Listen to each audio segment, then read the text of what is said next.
3, 2, 1. Okay, we'll call them. What happened? Start time? Okay, we'll call the meeting to order. Police Policy Committee meeting. Today is August 21st, 2025 at 10:02 a.m. We are at the DPSST building in Salem, Oregon. I will do the Police Policy Committee administrative announcement. This is a public meeting, subject to public meeting law, and will be digitally recorded. Deliberation of issues will only be conducted by the Police Policy Committee members unless permitted by the chair. Remember to always state your name for the record. For cases dealing with denial or revocation, only information contained in the staff report can be considered once the staff report is adopted.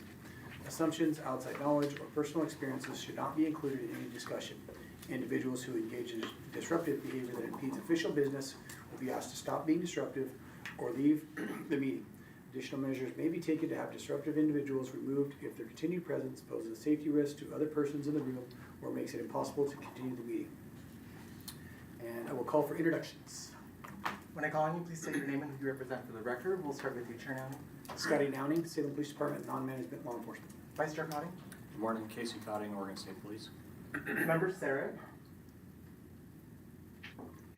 Nell Sarek with the Washington Sheriff's Office, non-management law enforcement. Member Daniel. Mark Daniel, Chief of Police, City of Mount Angel, representing the Oregon Association of Chiefs of Police. Designee Gajovic. Morning, Chris Jovic, Portland Police Bureau. Member Dresser. Kevin Dresser, Tiger Police, non-management law enforcement. Member Livingston. Teresa Livingston, OSP Command Staff.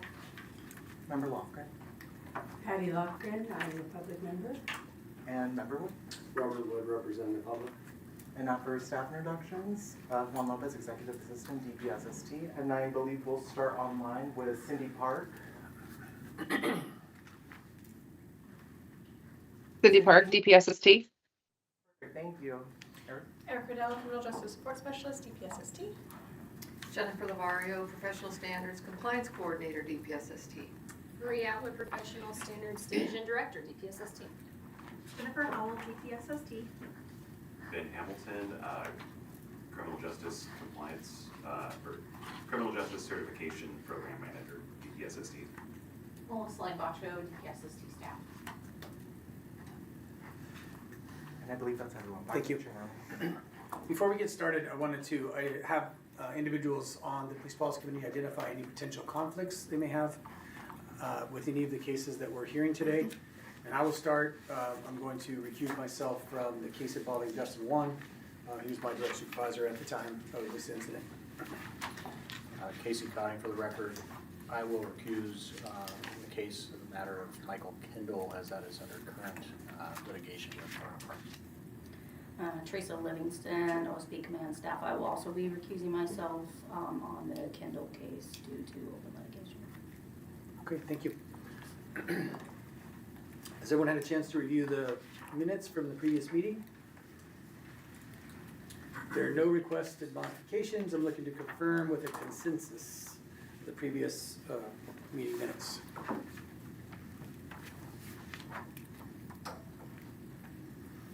Guess we have a consensus. Hearing no objections, we will approve the minutes as written. No objections to that?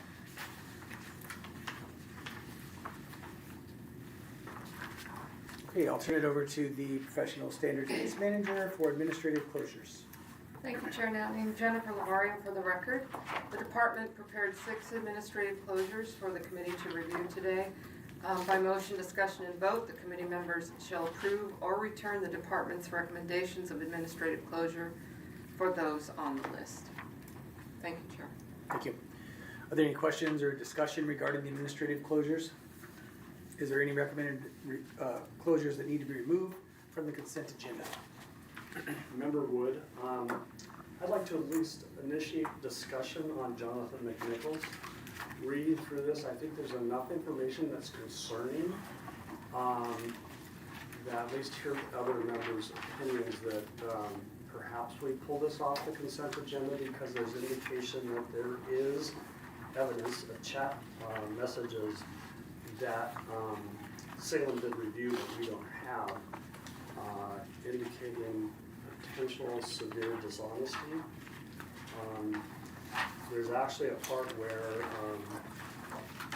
the board was asked, did we believe Officer McNichols would do the right thing in all circumstances, even when no one was watching? Unanimously, they all agreed no.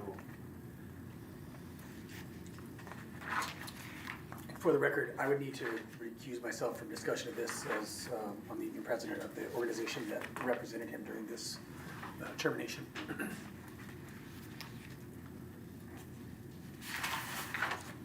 So I'll have my vice chair. Any further discussion? For the record, Patty Lochran, public member, I made a note of that exact thing when I was reading this, and it was a concern to me as well. When the answer was no. So I think that, that's enough for me. I mean, if there's concern that we don't have all the information, if we can find out. So it's text messages. Did you, anything else that you wanted for staff to try to get? Robert, for the record, I'm not totally committed to pulling it off, that's why I'm open for discussion. But reading through this, there's just enough information that causes some concern with dishonesty that I don't feel real good about just just closing it administratively without doing some kind of more review.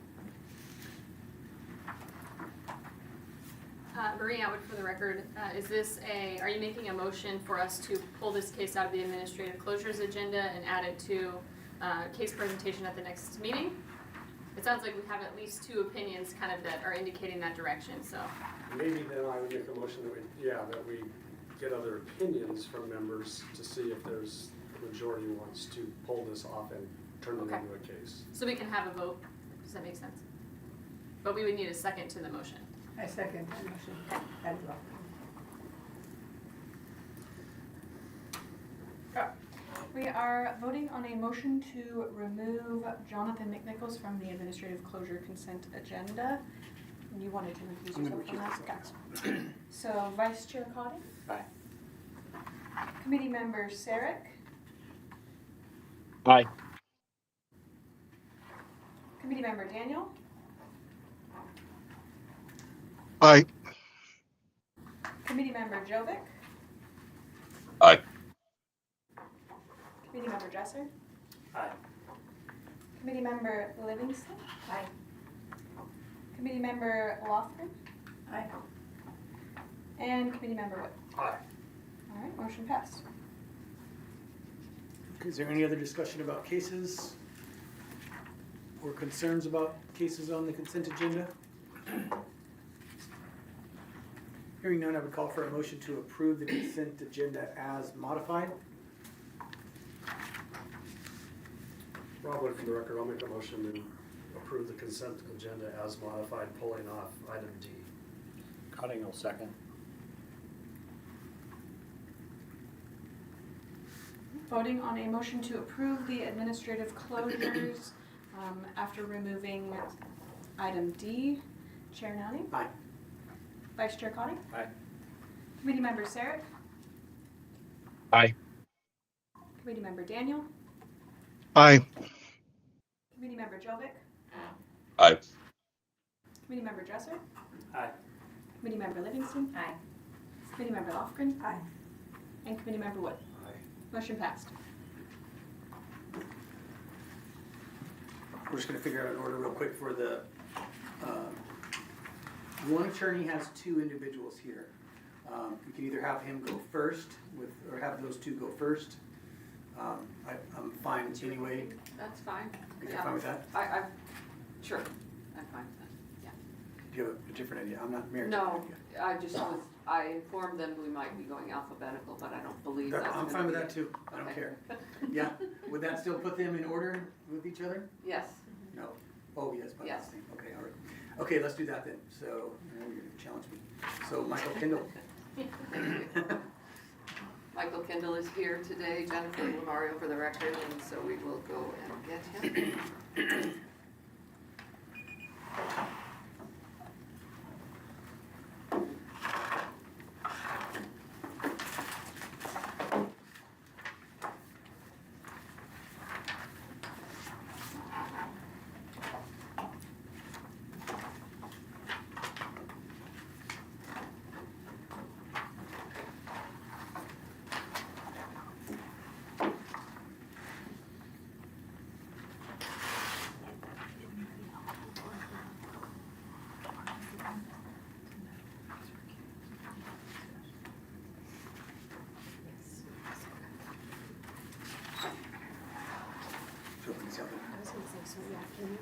Very, I will.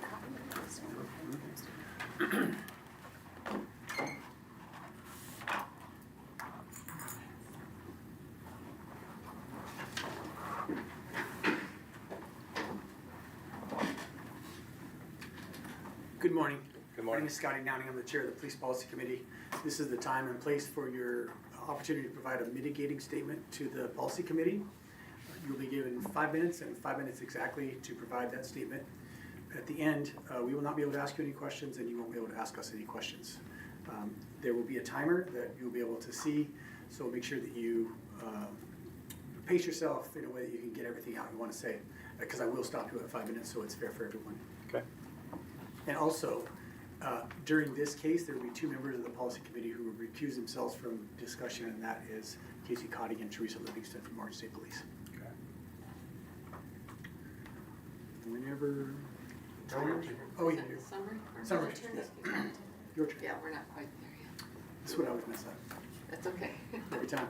Jennifer Lavario for the record. Mr. Kendall, I'll provide a brief summary of the case and then we'll get started on the mitigation. Okay. The department opened a professional standards review after receiving information that Michael Kendall was terminated from the Oregon State Police on October 31st of 2022.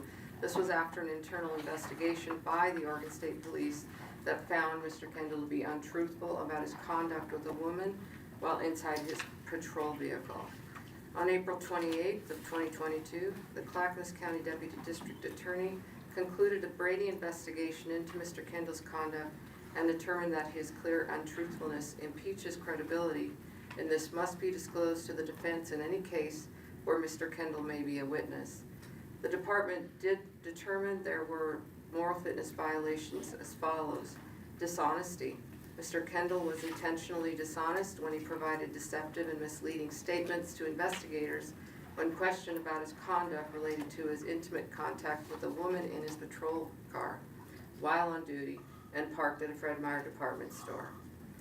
Misconduct. Mr. Kendall's dishonesty during the internal investigation and his conduct with a woman in his patrol vehicle harmed the efficient operations of the Oregon State Police by undermining the internal investigation and bringing disrepute to the agency. Mr. Kendall, are you prepared to provide your statement? I am. Okay, we'll have this in front of you if you wanted to. Okay. Whenever you're ready. Good morning. First, I want to say thank you. I appreciate you letting me have this time to speak, and I hope that you truly listen to me. I just wanted to start out by saying that I really enjoyed and loved being a state trooper. I served my state with honor, dignity, honesty, and pride. In almost 10 years, I didn't have a single complaint from the public on how I treated them. I arrested and dealt with thousands of people without a single complaint. I loved working with the public, and that was my passion. I respected everyone.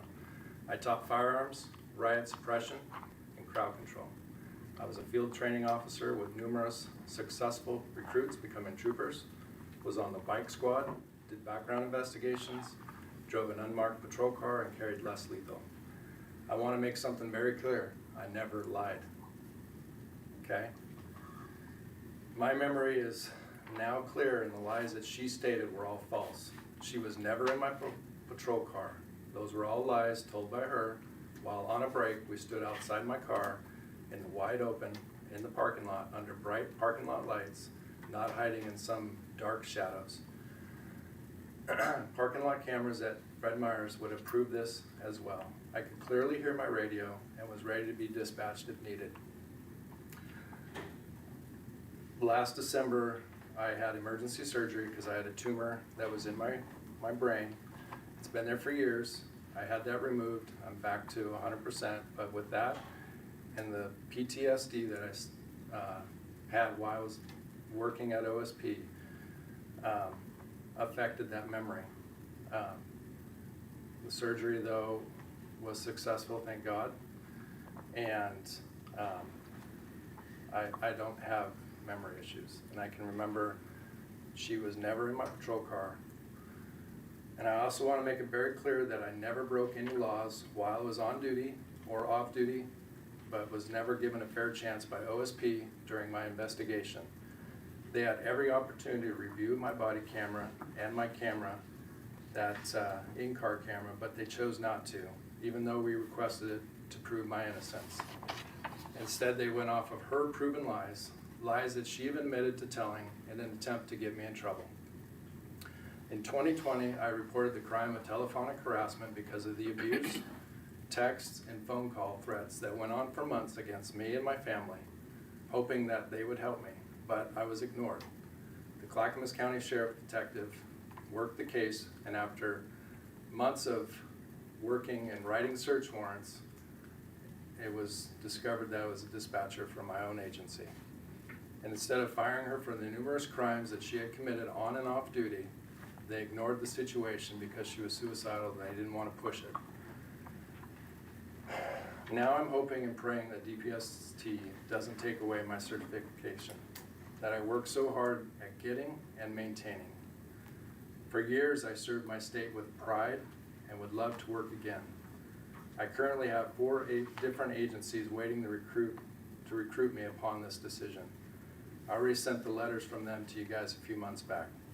In the meantime, I've been working at Chemeketa Community College for the last 3 years, teaching criminal justice classes to the new students.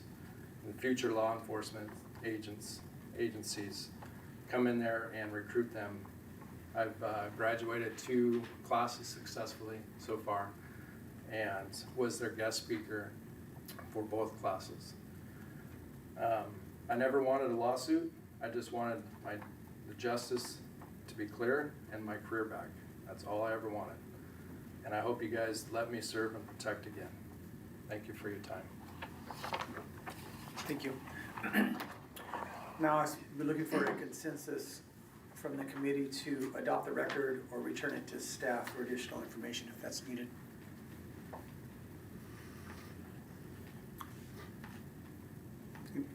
If anyone wants additional information or needs additional information, this has already been returned once, I think, for additional information. It's back a second time after getting whatever staff could get. So I'm looking for a consensus to adopt the record.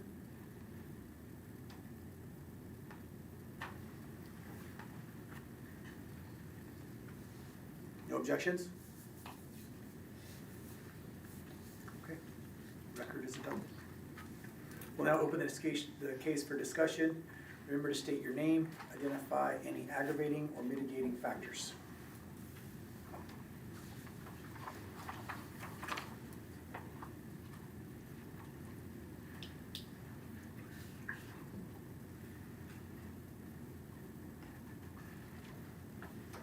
Anyone want to start?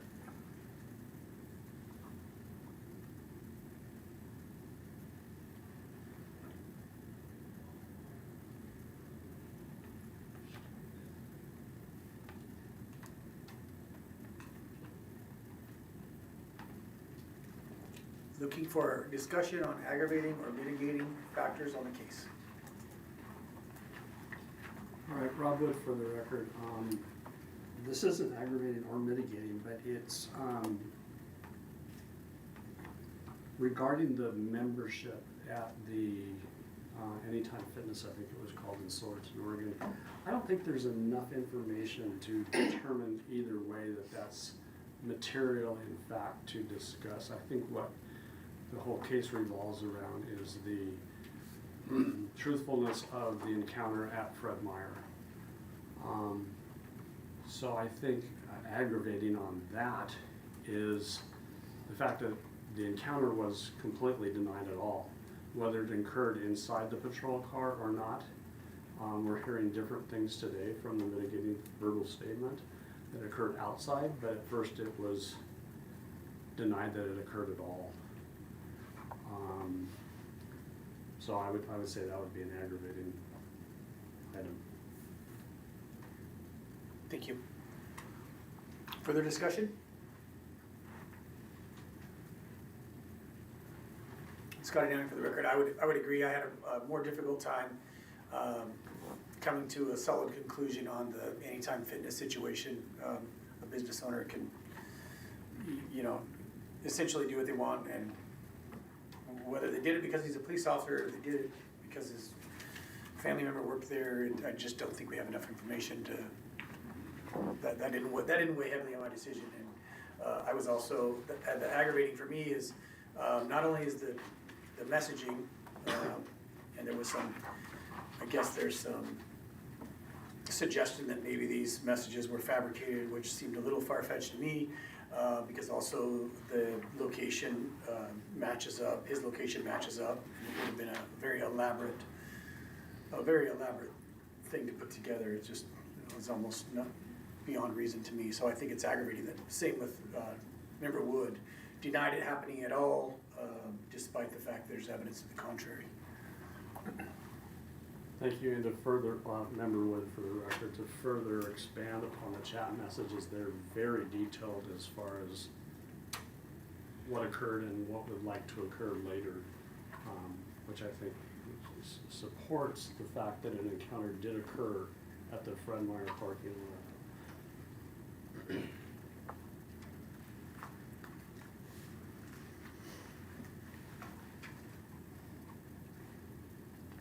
Further discussion? Anyone online?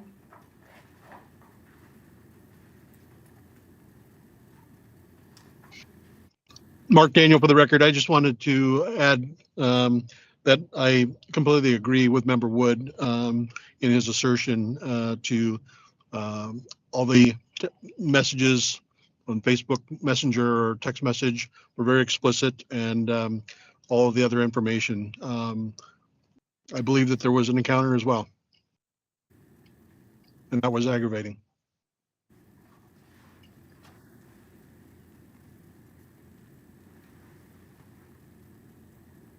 Scotty Downing for the record. I mean, specifically in the messages talking about the radio and the map being in the way, that doesn't really match up with being out of the vehicle.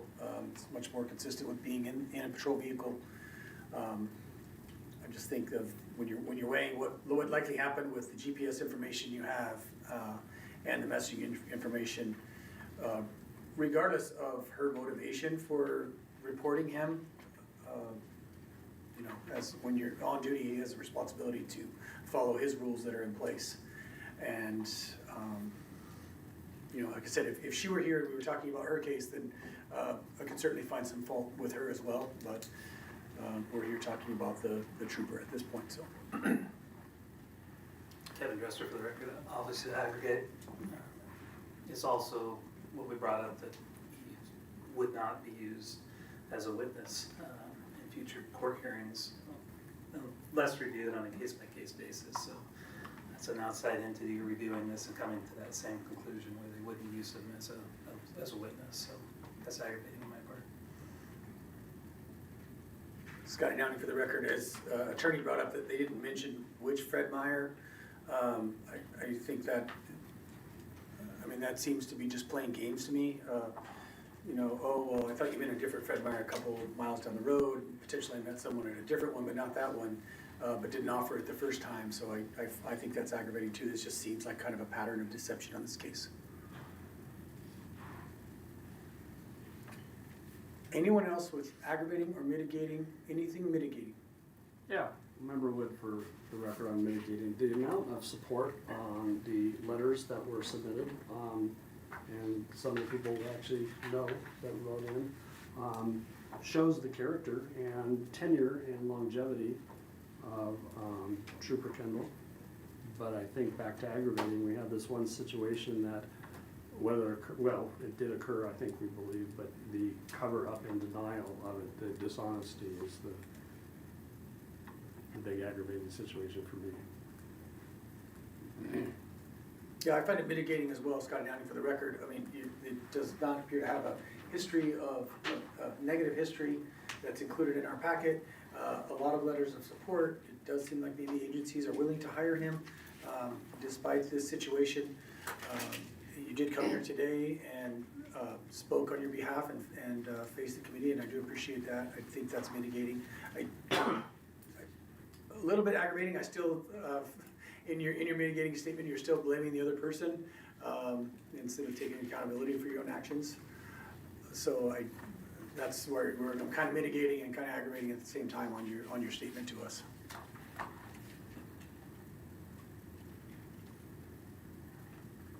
Anyone else before we move on?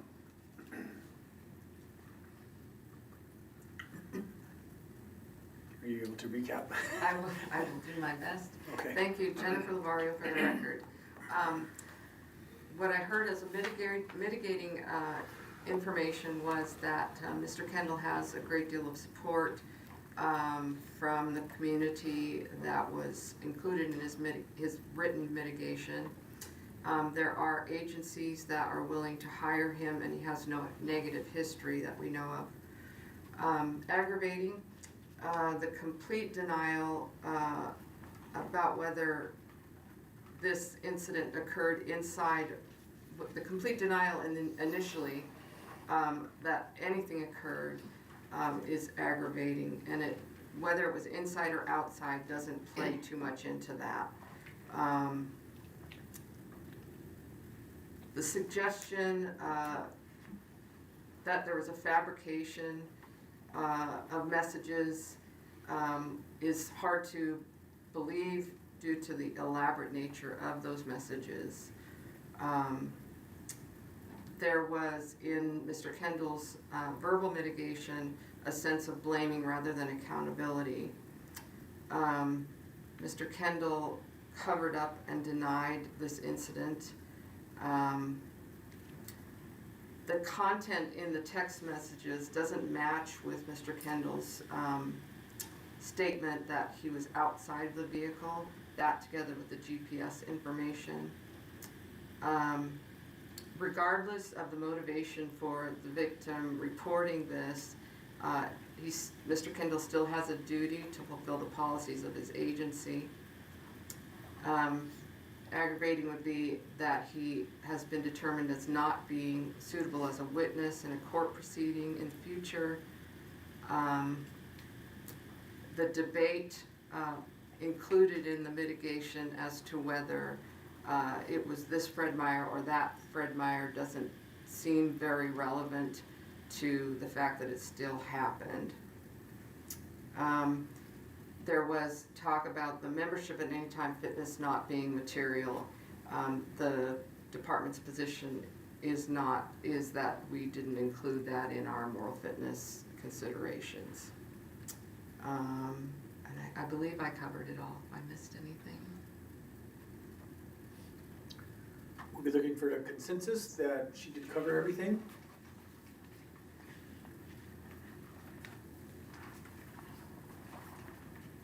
Online, could you either put your little, how do we do it? There we go. That's the one, thumbs up. Okay, looks like we have a consensus. Now we'll discuss whether there is a moral fitness violation. We'll open discussion on whether there was a moral fitness violation. Our options are the findings that we identified in the staff report, which were dishonesty and misconduct. We can affirm, it's accept as is, modify, or negate, remove them all. And we'll be looking for a motion and discussion on that.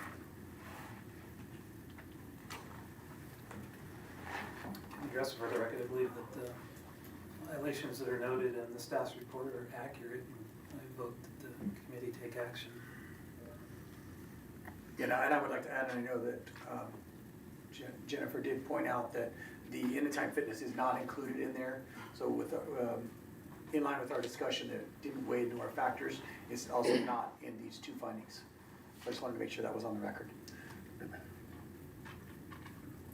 Was that a motion? I'm sorry. Yeah, that we take action based on A the. motion to affirm? Yes. Second? Patty Lofgren, I second. Right, we are voting on a motion to affirm the moral fitness violations as presented. Chair Nani? Aye. Committee member Sarek?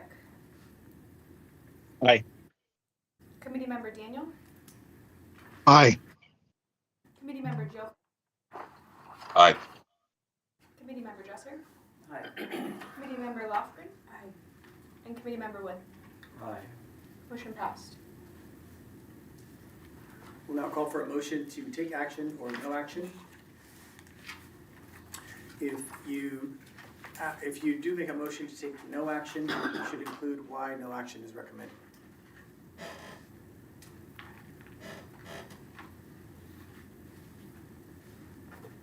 Kevin Dresser, got ahead of myself on that, but on the last vote, but I vote that the committee take action. Scotty Downing, I'll second. We are voting on a motion to take action. Chair Downing? Aye. Committee member Sarek? Aye. Committee member Daniel? Aye. Committee member Jovic? Aye. Committee member Dresser? Aye. Committee member Lofgren? Aye. And committee member Wood? Aye. Motion passed. We'll now call for discussion and motion regarding the amount of ineligibility period. We are talking about dishonesty and misconduct, which dishonesty is 3 years to a lifetime, misconduct is 3 to 10 years. So obviously we're talking about up to a lifetime because of dishonesty.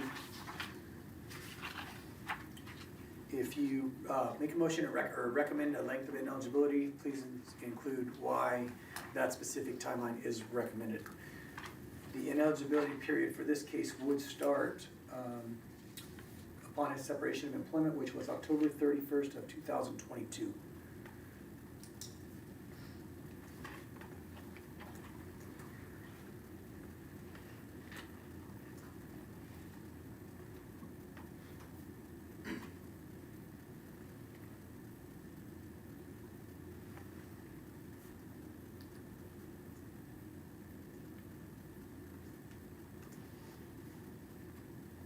Probably for the record, I'm just gonna start this discussion.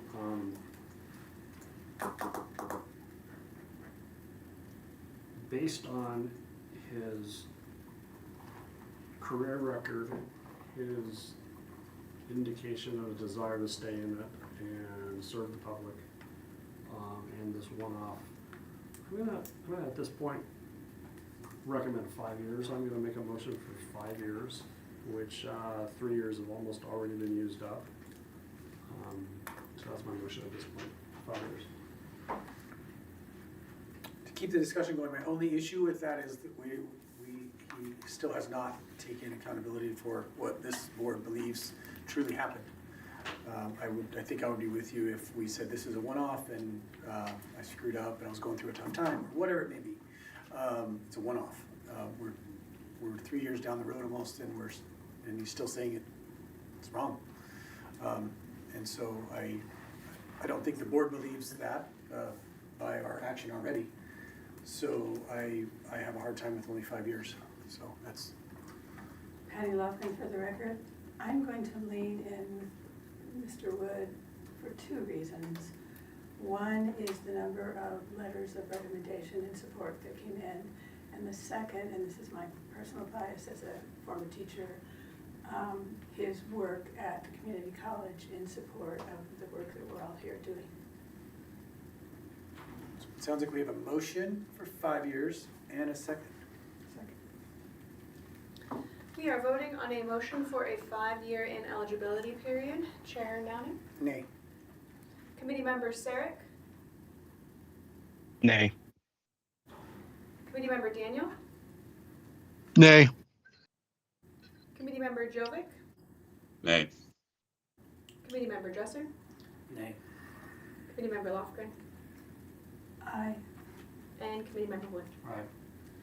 Motion failed. Okay, continue our discussion.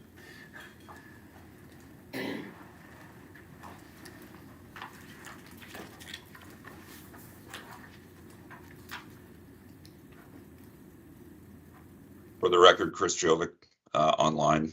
Thank you. I'm at a lifetime on this.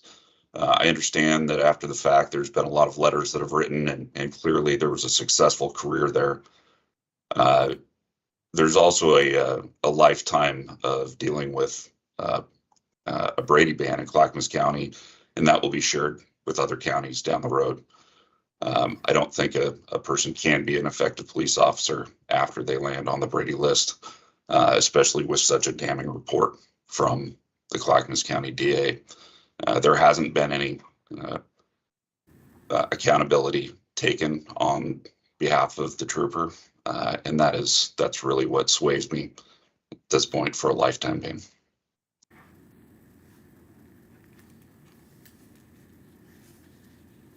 Mark Daniel for the record. I second for the same reasons. So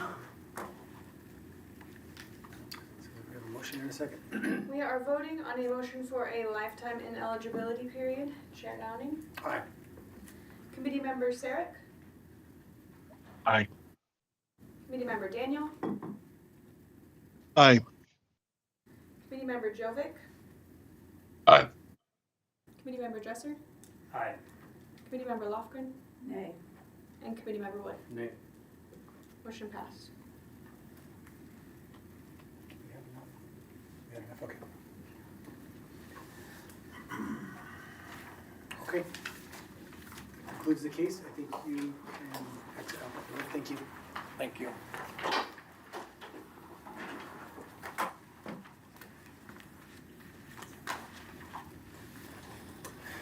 Okay. Now you're giving me alphabetical. Looks like Paul is next, correct? Jared Paul. Jared Paul. Which one's next? Paul. Jared Paul's next. Back to my- I only screwed up one part.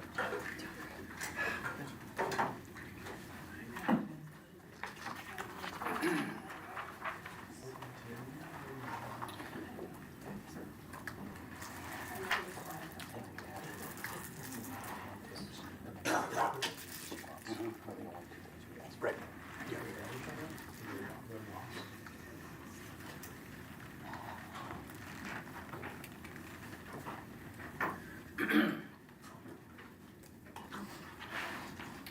And no one's recused from this, correct? He may have the same opinion, so we might give her a chance to come back. Oh, the one who was just entering. Separate.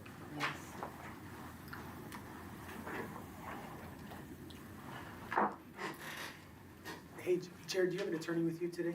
No, sir. Okay, we didn't want to start without them. It's just me, sir. Okay, appreciate that. My name is Scotty Downing, I'm the chair of the Police Policy Committee. This is the time and place for you to provide a mitigating statement to the committee. You will be given 5 minutes and 5 minutes only to provide information to the committee. At the end, we won't be able to ask you any questions and you won't be able to ask us any questions. When you're done, your case will be presented and then we will have discussion of that case. You're more than welcome to stay at the table during that, or if you want to move toward one of the chairs in the back, it's totally up to you. Okay. And then after we're completely done, you can exit out the side door. Okay. And she will, before you start, she will present your case. Thank you, Jennifer, Chair thank Downing. you. Jennifer Lavario for the record. The department opened a professional standards review after receiving information that Jared Paul had been arrested on July 22nd of 2022 in Lincoln County for assault in the 4th degree, menacing, and assault in the 2nd degree. On January 23rd of 2024, Mr. Paul was convicted of assault in the 4th degree and acquitted of the other charges. He was sentenced to 36 months of bench probation, anger management, and no contact with the victim. He was ordered to pay restitution, just over $30,000. 4th degree assault conviction precluded Mr. Paul from possessing, owning, or controlling a firearm for 36 months, which was an essential duty for a police officer. On March 6th of 2024, Mr. Paul resigned from the Oregon State Police Department while under investigation for allegations that he was untruthful in both the criminal investigation and while testifying in court. This case was originally provided to the Police Policy Committee on May 22nd of 2025. The committee requested that the department obtain additional information, including the 911 calls and the Brady decision, and bring the case back, which we have done. The department's review determined Mr. Paul violated the board's moral fitness standards for dishonesty and misconduct. Dishonesty: Mr. Paul was intentionally dishonest by omission.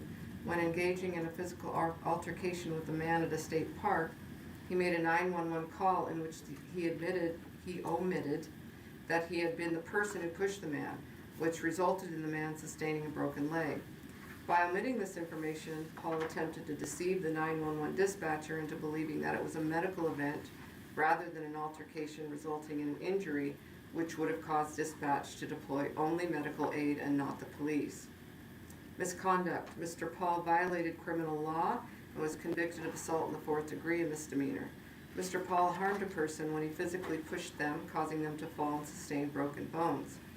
Mr. Paul caused the injured person further harm by making him feel he was in imminent threat of physical harm.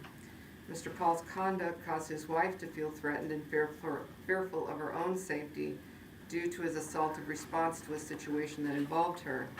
This fear by his wife was aggravated because he was a police officer.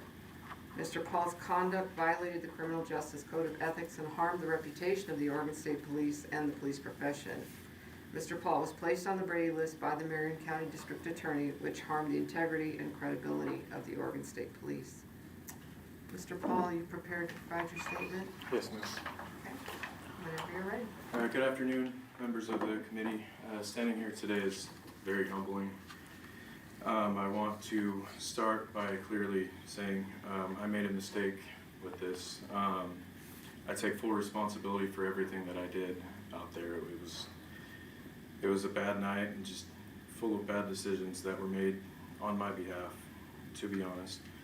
I do take full responsibility for my actions. I don't stand before you with excuses for it. What happened came out of a deeply painful time in my personal life. When emotions got the better of me, I let stress and hurt drive a decision that I'll regret for probably the rest of my life. That night does not reflect who I am as a person, though, or as a father, or as a law enforcement professional. I served with integrity and dedication throughout my career, both in the military and as a state trooper. But in one moment, I failed to live up to the oath that I swore, and I accept that fully. Since then, I've complied with every requirement of the court and my probation. I stepped away from my badge because I couldn't carry the responsibility of the job under those circumstances. And during this time, I've done a lot of reflection on the harm caused, on what it cost my family, and how much trust I lost from a profession that I deeply respect. I've learned some painful lessons. I know how my actions looked. I know how they damaged my credibility. And I know how I have to earn back any trust, and I hope to regain that trust from everyone that I've lost it from. And I don't take that lightly. I hope that you'll consider the full scope of my record and who I am beyond this one incident. Part of that is addressing the allegations and dishonesty that came out of that night. I never intended to mislead anyone, and I've never acted with dishonesty in my work. In that moment, my focus was on getting medical help for someone who was hurt, and not on the details of the investigation that I knew would come later. When it did, I cooperated fully, honestly and respectfully with investigators in the court process. The inconsistencies were not from deception, but from the chaos of the situation and the stress of making sure the injured party got care.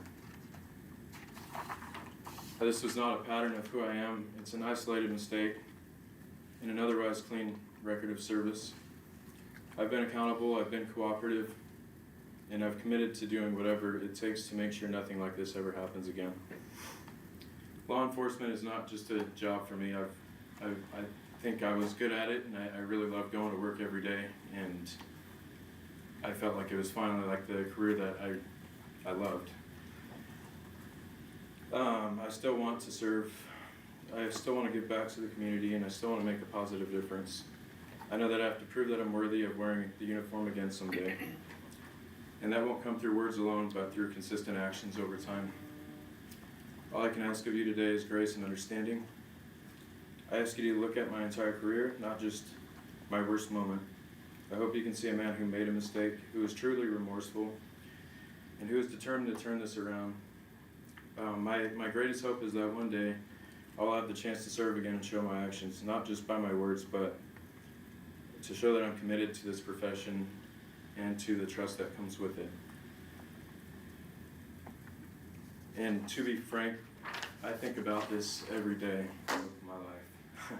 I think about it driving down the road when I see another police officer pass me. It doesn't get any easier. And I fully own my mistakes, and I'm willing to do whatever it takes to gain the public's trust back and your guys' trust back too. So that's all I have. Thank you. We'll now be looking for a consensus to adopt the record or return the case to staff for additional information. Just a reminder, this case was returned to staff once before. We were looking for 911 calls and a Brady determination, which were included in the packet this time. So we are looking for a consensus to adopt the record. If there's no concerns, if there's concerns, raise them down. If not, we're all thumbs up for adopting the record. Looks like we have consensus. Any objections to the consensus? We'll now open up the case for aggravating and mitigating factors. Reminder to state your name and identify if the factor you're talking about is aggravating or mitigating.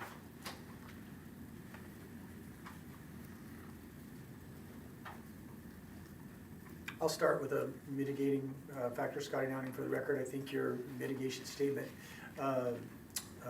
was well said. I appreciate you taking full accountability for your actions. That does matter when we make mistakes. So that, to me, that's a mitigation. Rob Wood, for the record, additional mitigating is the fact he remained on site. And he did call 911, although there's going to be separate discussions about omissions of the full story. He did start medical for the person that got injured. And as you said, he's taken not only in his verbal mitigation today, but in his written mitigation, he's taken full ownership and completed all of his court-required actions as a result of the charge of assault. Thank you. More discussion. Kevin Dresser, for the record. I think mitigating, I get kind of where we're coming from with the 911 call, but I didn't take it, it just didn't come across me as incredibly deceptive on his part. And the fact that he remained calm, did make the call, there was the other 911 call. And then just watching the body cam with regard to how he spoke with the officers during the investigation, I think is a lot. I think the only aggravating is driving the distance to be there. There was probably time to cool off or make a better decision. But I can see also from a mitigating standpoint, seeing what that is, and just kind of being human and having that reaction at the same time. But yeah, definitely mitigating on the other hand is him taking responsibility here today for sure. Cotting, for the record, aggravating is, to me, that this event occurred, and the fact that somebody with his experience and training after the cool-off time was at the park in the first place in the fashion that he was locating, at the time, his wife, and then engaged in a moment that I understand is a very hard moment to be in, but clearly broke the trust of the public and the profession by unlawfully placing hands and causing harm to the extent a broken leg to this individual that was at the time not provoking any kind of contact or touch. That is aggravating to me. That resulted in a criminal case, and the outcomes of the criminal case. The other aggravating piece is, as mentioned, is placed on a Brady list in Marion County, confirmed by Assistant DA Brendan Murphy. That is also aggravating. Scott and Ann, for the record, I do think I'm going to mimic what Casey Cotting said. Being a police officer, he knows going to the situation is going to be a volatile situation. There's probably no good outcome you could think of that's going to come of you going there. It's almost stalkerish behavior following her there. And the other folks were saying, and I don't know if we have a way to confirm it, but they're like, yeah, this car was driving around making circles. It appeared almost like it was just stalking his wife. And then this confrontation, and a couple of things he said, which I think are aggravating, is on the phone call, he said, there's a curb right here, he went over it. While that may not be a flat out lie, it's certainly probably not an accurate description of what happened. And then he also told the officers when they were there, I think he just felt, and that's the quote. That's just not true. And, you know, and at the same time, he did stay, so obviously the story was probably gonna get told by someone else of what really happened, but his version of it was just, I think, certainly omitting some really relevant facts for what happened, and so I find that aggravating. Anyone online?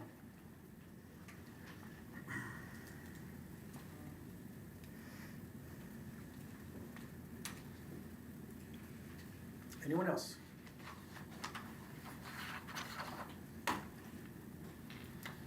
Would you like to recap? Thank you. Thank you, Jennifer. Thank you, Jennifer Lavario for the record. I heard mitigation as this verbal statement, his verbal statement today, he took full accountability for his actions. The fact that he remained on site after the incident and started medical aid was mitigating. He completed all his court-required obligations.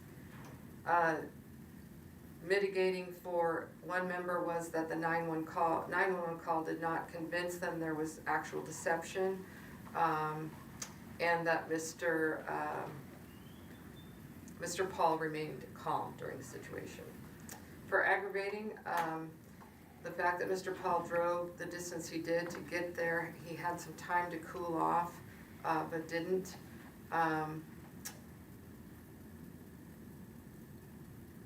With the experience that Mr. Paul has as a police officer, and having this type of event occur, being at the park to locate his wife and then engaging with the victim in the case was aggravating. He harmed the trust of the public, harmed the victim's significant physical injury, which resulted in a criminal case with outcomes. He was placed on the Brady list. As a police officer, Mr. Paul knows that there will be, that this would have been a volatile situation as he was approaching. He must have known that when he was there with, there was almost stalking-like behavior that occurred while he was looking for his wife. When he told 911 dispatch that there was a curb, I'm not sure if I heard that right, but there was when Mr. Paul said there was a curb right here and went over it, that may have been part of the story, but it wasn't the full story. And so there was still an omission of relevant facts that were important initially in the case. Thank you. Looking for a consensus that Jennifer has. Yes. Mr. Livingston, for the record, can I add one more? Absolutely. I'd like to add one more mitigating factor is the many letters of support for Jared and his character. With that included, we're looking for a consensus that Jennifer has captured the aggravating and mitigating. I'm seeing thumbs up online. Okay, looks like we have a consensus. Let's open the discussion about moral fitness violation categories. We can, and dishonesty and misconduct were identified as the moral fitness violations. We can affirm, modify, or negate. We'll be calling for a motion. Rod Wood for the record. Following up on Member Dresser's thoughts about the 911 call and whether that was a time to fully describe everything that occurred or just start medical aid. I'm kind of thinking that maybe it would be best to remove the dishonesty as far as the 911 call, but leave dishonesty in there as far as he backed up and fell over the curb and didn't disclose the fact he was pushed and fell over the curb.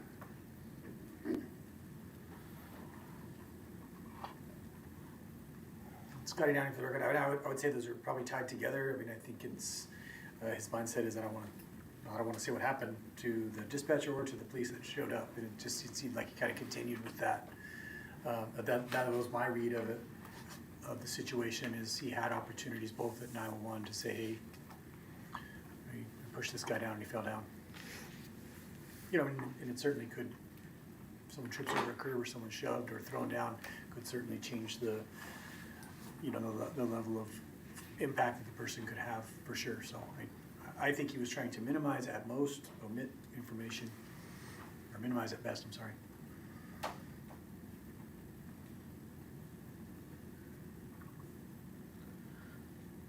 I'm gonna make a motion to affirm as it is. And if someone wants to second that, they can, or For the record, I'll second that.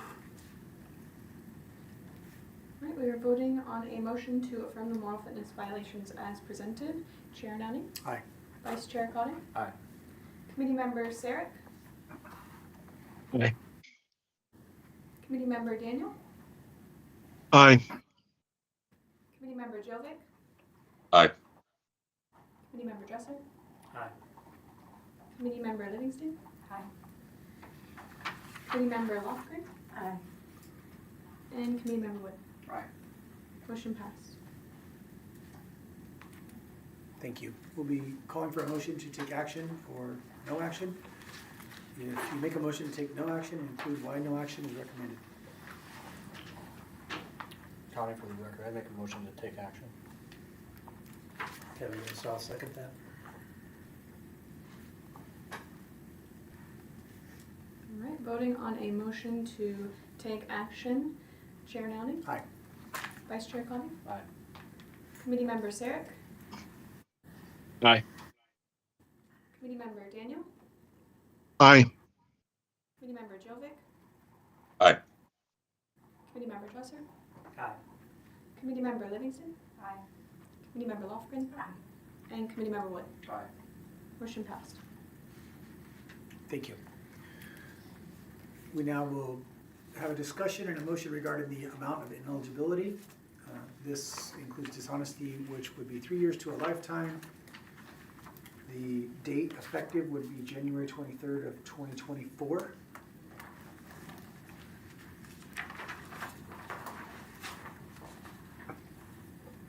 Scott Downing, for the record, I'll open this one. I think that there's a lot of mitigation in this, and this does seem like a one-time incident that's also tied to probably a very emotional situation. So I'm leaning toward the lower end of the, I mean, dishonesty is always going to be a challenge for a police officer. There's Brady implications, and would be work for this person to do still to get back into the career field. But I do see, if you look at the career as a whole and the mitigating factors and his taking accountability, I would recommend on the lower end of our options, 3 or 4 years. Connie, for the record, I'll take a slightly different approach. You know, in this profession, there's public trust, there's actions that are lines that are crossed, and I don't see a world where the public gets over the fact that the individual caused harm resulting in serious physical injury to another person, regardless of the mitigation. I think that's a line a step too far, and I don't think that the public would ever think that it's appropriate to have that individual engaged in public safety in this state. So I would err on the upper end, 10 years to lifetime. Other discussion or a motion? Robert, for the record, so what Superintendent Cotting is bringing up falls under the misconduct. And you didn't mention the Oh, I'm sorry. period for misconduct, you just did for dishonesty. That's 3 to 10 years, I believe. Yes, 3 to 10 years in eligibility for the misconduct part. I just said dishonesty because we affirmed both, so it would go, we have the option of going all the way up to lifetime. Okay, thank you. Chair Nowning, I wonder if I could just make one correction to the Absolutely, record. please do. On your report, you have the date for ineligibility incorrect. The actual date of ineligibility would be the date he was separated, which is March 6th of 2024, when you're considering your action. Thank you for correcting that. Yeah.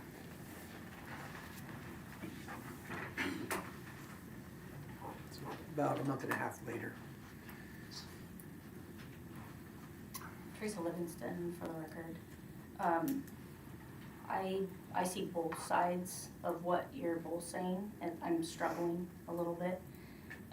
going either way, because I do think the mitigation and the volatility of the situation and his ability to take accountability, and I always like to err on people having the ability to grow and do better in life and atone for mistakes. I get that some mistakes are too far and it's hard to ever come back from them, so I'm struggling a little with either one of, like, I know that the superintendent said 10 to life, so he didn't fall right on one or the other, so I think I'll tend to go somewhere in the middle, like 5 to 10. I think is trying to get somewhere in the middle on both of those. I see both sides. Anyone online want to weigh in?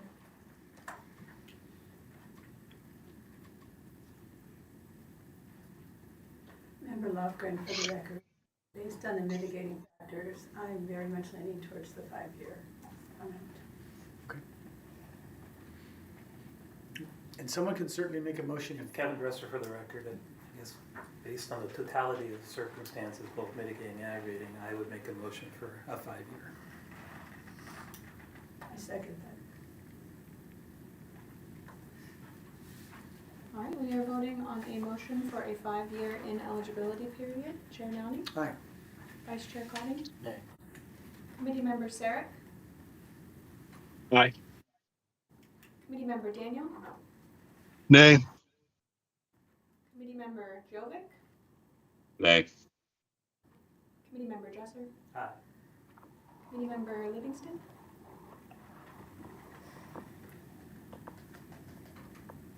Aye. Committee Member Lofgren? Aye. And Committee Member Wood? Aye. Motion passed. Thank you. You can exit outside. Thank you. Thank you for your time, everyone. I appreciate it. Does anyone need a 5-minute break? You do? Sure. Okay. We'll wait for. We're gonna take a 5-minute break.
3, 2, 1.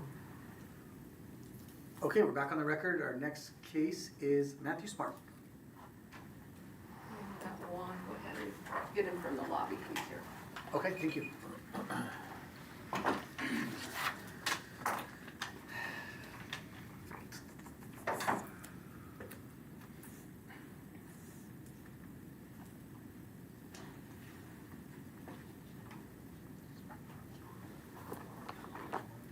Smart. This is a small case, right?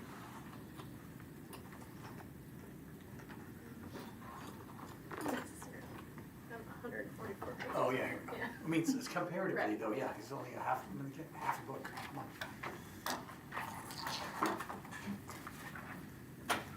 I'm not carrying these 4 books around anymore, you guys.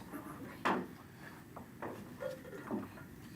know you're gonna tell me it's all digital now and I could not have it, but. I need mine.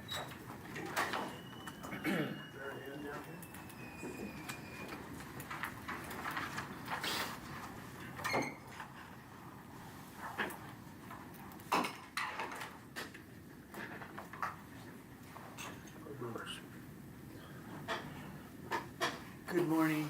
You're not representing, you don't have an attorney with you today? Okay, I just want to make sure we weren't waiting on anyone. Thank you, sir. My name is Scotty Downey. I'm the chair of the Police Policy Committee. This is the time and place for you to offer the committee a mitigating statement. After the case is presented, you'll be given 5 minutes, and 5 minutes only to present a mitigating statement to the committee. At 5 minutes, I will stop you. We cannot ask you any questions, and you can't ask us any questions. You're more than welcome to sit here while we discuss the case after you're done, or you can sit in the chair in the back. Either or, it's up to you. And then when we're done, you can exit out the side door. We'll let you know when that is. So the first thing will happen is Jennifer will present the case, and then you'll be given an opportunity to provide your mitigating statement. And there is a clock also, so you can know when you're getting close to your time. Very good, sir. Jennifer? Thank you. Jennifer Lavario for the record. The case before you is that of Matthew Smart. The department opened a professional standards review after receiving information that Matthew Smart retired from the Reedsport Police Department on October 1st of 2022 as part of a settlement agreement. At the time of his separation, the Reedsport Police Department reported there was a pending investigation that sustained policy violations for improper supervision of an officer and inappropriate conduct, as well as engaging in or being present when an officer engaged in conduct that would violate the use of force and report preparation policies. The department's review determined Mr. Smart did violate the board's moral fitness standards for misconduct. Mr. Smart engaged in misconduct by harming the efficient operations of the Reedsport Police Department when he did not intervene as he witnessed or participated in one of his officers inappropriately and then justifiably using force on a citizen, making an arrest without probable cause and giving an unlawful order, and ineffectively providing a Miranda warning. Mr. Smart, are you ready to provide your mitigation? Thank you. Okay, go ahead. Members of the board, thank you for granting me the opportunity to respond directly to the allegations presented in this matter. I do not take lightly the responsibility that comes with appearing before you, nor do I dismiss the seriousness of the claims that have been raised.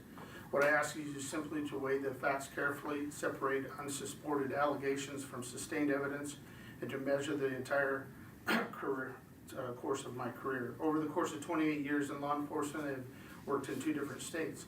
I've worked in many aspects of law enforcement, from working many nights to a resource officer, to a field training officer, to a chief of police. I've dedicated my life to public service, raised a family while doing so, and today continue to serve the youth as a high school teacher. My record deserves fair consideration. The case against me is built on mischaracterized and selective interpretation of events. In July 6, 2020, incidents which has been cited repeatedly in the heart of this matter, subject to the case created a roadway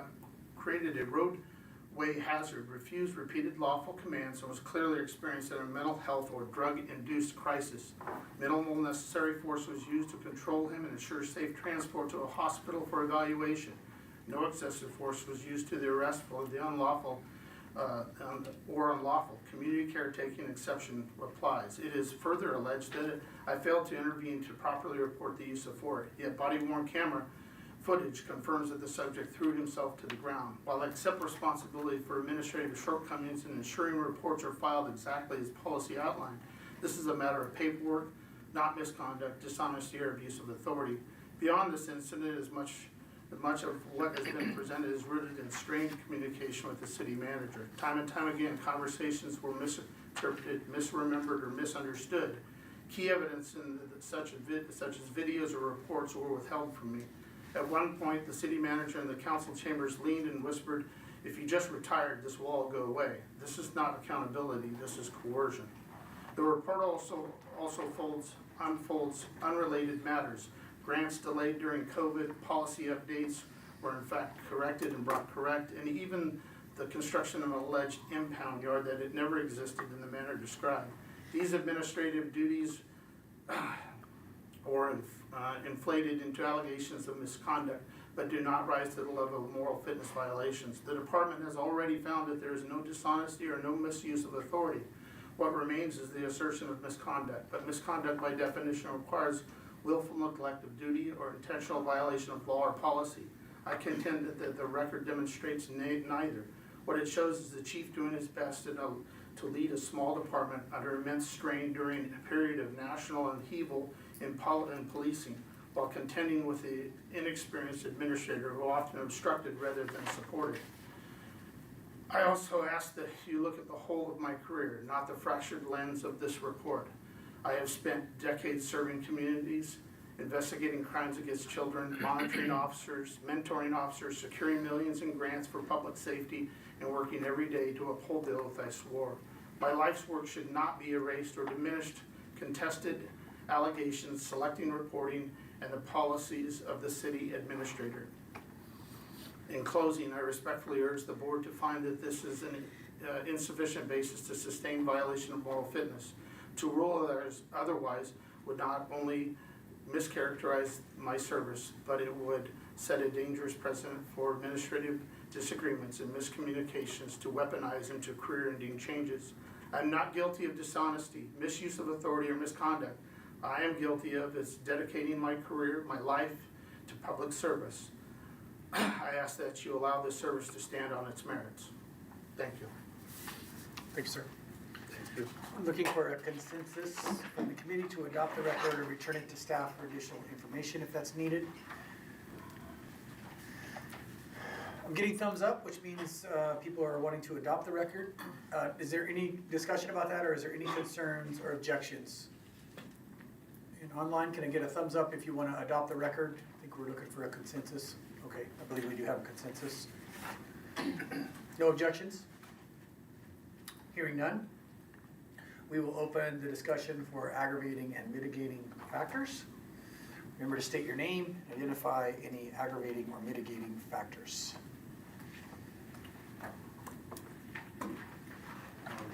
Casey Conning for the record. I think it's mitigating that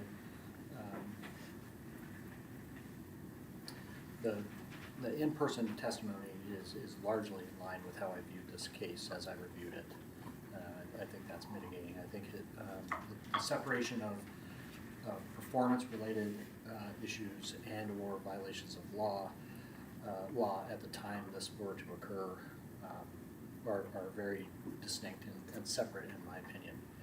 So I do find the testimony and ownership of performance mitigating. Rob Wood for the record. Reading the text as it is implies an use of force, an inappropriate use of force, unjustifiable.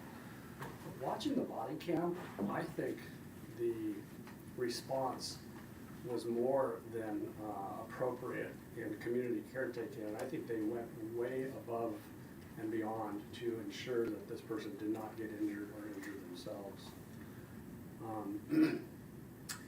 The implication of not filling out a use of force report, I think that's a policy issue within the department and doesn't come to a moral fitness violation. So I guess what I'm saying in summary, I can't find any aggravating things to bring up. Thank you. Scotty Downey for the record. The same, when I read the report and then I expected to see something much different on the video. I believe the officer's description of this individual essentially flinging himself out of the vehicle. This was a person in emotional distress for whatever reason, obviously. The independent investigator said the officers did not de-escalate the situation or attempt to. He's, in my mind, he's in a vehicle, a large vehicle, who could stomp on the gas and run over some folks. He's already exhibited some very strange and violent behaviors against other folks. And so I was with you. They put a towel down or a blanket down when he was trying to hit his head on the ground. They put double cuffs on him when he was complaining about his handcuffs. They tried a bunch of different ways to get him in a vehicle. The reality is there's just no cute way to get someone into a back of a patrol car who doesn't want to get in. And so I just kept waiting to see where the abuse of or the excessive force or the abuse was, and I just didn't see it. So I have a hard time finding misconduct. I think the other stuff, if the city manager thought he wasn't very good at his administrative parts of his job, I don't think that's really what this committee's purpose is. Connie, for the record, I would expand that it's mitigating that this is clearly a volatile call that these officers responded to. And as written in the misconduct allegation, it's making an arrest without probable cause. And I don't know that that's accurate. I think they did have authority to make that scene safe, and at a minimum, they had reasonable suspicion of a crime. And whether or not they applied or talked about the crime, in the end, it was applied, and whether that court resolution, to me, at the time, it was lawful to try to make that scene safe based off of the conduct of the individual involved with throwing gasoline cans and the way he was parked and the belief that he recently assaulted another citizen. So I do kind of believe that this misconduct allegation, as written, is not accurate for this case based off the video.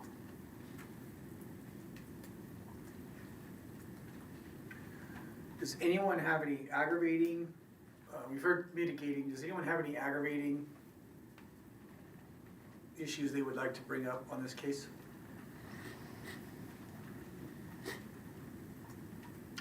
Okay, hearing none. Jennifer, would you want to recap? Yes, thank you. Jennifer Lavario for the record. The committee has found no aggravating circumstances in this case. Those mitigating circumstances are that Mr. Smart's in-person testimony took ownership of the performance issues, which the committee believes aligns with the review of the camera footage and the case itself. They believe there was an appropriate, that it was appropriate after watching the body cam that this was a community caretaking action. The fact that the use of force report was not completed according to the reports is not a moral fitness violation. The officers, including Mr. Smart, tried many ways to get him into the vehicle. The video did not convince the members of the committee that there were violations of the use of force, as some of the reporting indicated. This was clearly a volatile call. Even if it's not accurate, the members believe it's not accurate, that there was no probable cause. At the very least, there was reasonable suspicion of a crime, and so therefore the actions were lawful based on that and the suspect's behavior up to that point. Thank you. Looking for a consensus that Jennifer has covered the factors. You get a thumbs up online, thank you. It seems we do have consensus. Now open discussion about moral fitness violation categories. The options are affirm, modify, or negate, and we would look for a motion on that. Rob Wood for the record, I'd like to make a motion that we strike the misconduct as it's written. Negate. Second that motion, Lawford. And there's only one violation, so. We're voting on a motion to negate the moral fitness violations as presented. Chair Nowling? Aye. Vice Chair Koenig? Aye. Committee Member Sarek? Aye. Committee Member Daniel? Aye. Committee Member Jovic? Aye. Committee Member Dresser? Aye. Committee Member Livingston? Aye. Committee Member Lofgren? Aye. And Committee Member Wood? Aye. Motion passed. So that removes, we won't need any more discussion because that removes the moral fitness violations. You're free to go, Mr. Spunk, or won't be taking any action in this case. Thank you. Thank you for your time.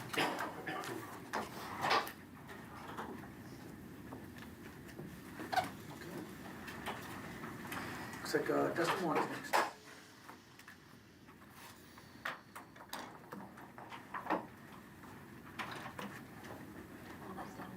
What was that? You're abstaining from this? Yeah. Correct. Is that what I say, abstaining? Recuse, yeah. Abstain, all right. Do you want the script, or are you still gonna kind of call the? Oh, I can do all process? this. Yeah, I'm just not gonna, well, I should make him do it. We'll get it wrong, but. Trying to throw yourself off. When he became vice chair, I promised him he wouldn't have to do it. That's true. Did I say did. you always show up. I said I do show up and I take the heat here. Well, you always contribute to the conversation, which I appreciate. I do appreciate everyone contributing to the conversation. It's awkward when we're sitting here looking at each other.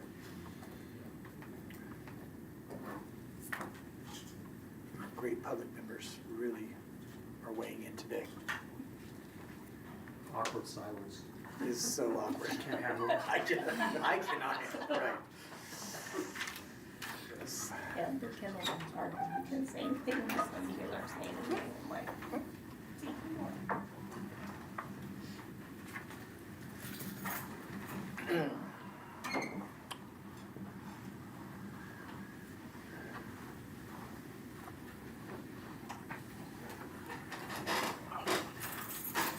Good morning, Mr. Juan. My name is Scotty Downing. I'm the chair of the Police Policy Committee. This is the time and place for you to provide a mitigating statement to the Police Policy Committee. After Jennifer reviews your case, you'll be given 5 minutes and 5 minutes only to provide the mitigating statement. At the conclusion of your statement, we won't be able to ask you any questions and you can't ask us any questions. There will be a timer there so you can judge your how much time you have left, because I will stop you in 5 minutes. While we discuss the case, you're more than welcome to sit at the table, or you can sit back by your attorney. It's totally your choice. And then after the conclusion, we'll have you exit out the side door. And just so you know, for the discussion of this, I have to recuse myself from this case. So I won't be discussing the case. Jennifer. Thank you, Chair Downing. Jennifer Lavario for the record. Case before you is that of Dustin Juan. The department opened a professional standards review after receiving an F-28 criminal history reporting form from Dustin Juan stating he had been cited for driving under the influence of alcohol in Polk County on November 26th of 2023. The actual incident date was May 27th of 2023. Mr. Juan entered a not guilty plea and was ultimately acquitted of the charge on December 6th of 2024. On April 9th of 2024, Mr. Juan was terminated from the Salem Police Department after an internal investigation into his criminal conduct sustained policy violations, including personal conduct and conduct unbecoming of an officer, general conduct, obeying the law, and integrity. The department's review determined Mr. Juan did violate the board's moral fitness standards for misconduct. Mr. Juan engaged in misconduct while under the influence of alcohol, was involved in a golf cart incident that resulted in serious injury to another person. Mr. Juan dragged the injured, unconscious person who fell from the golf cart several feet on the pavement. Mr. Juan failed to provide medical or other aid to the victim and left the scene. The totality of Mr. Juan's negligence in this incident threatened and or caused additional physical harm to the victim.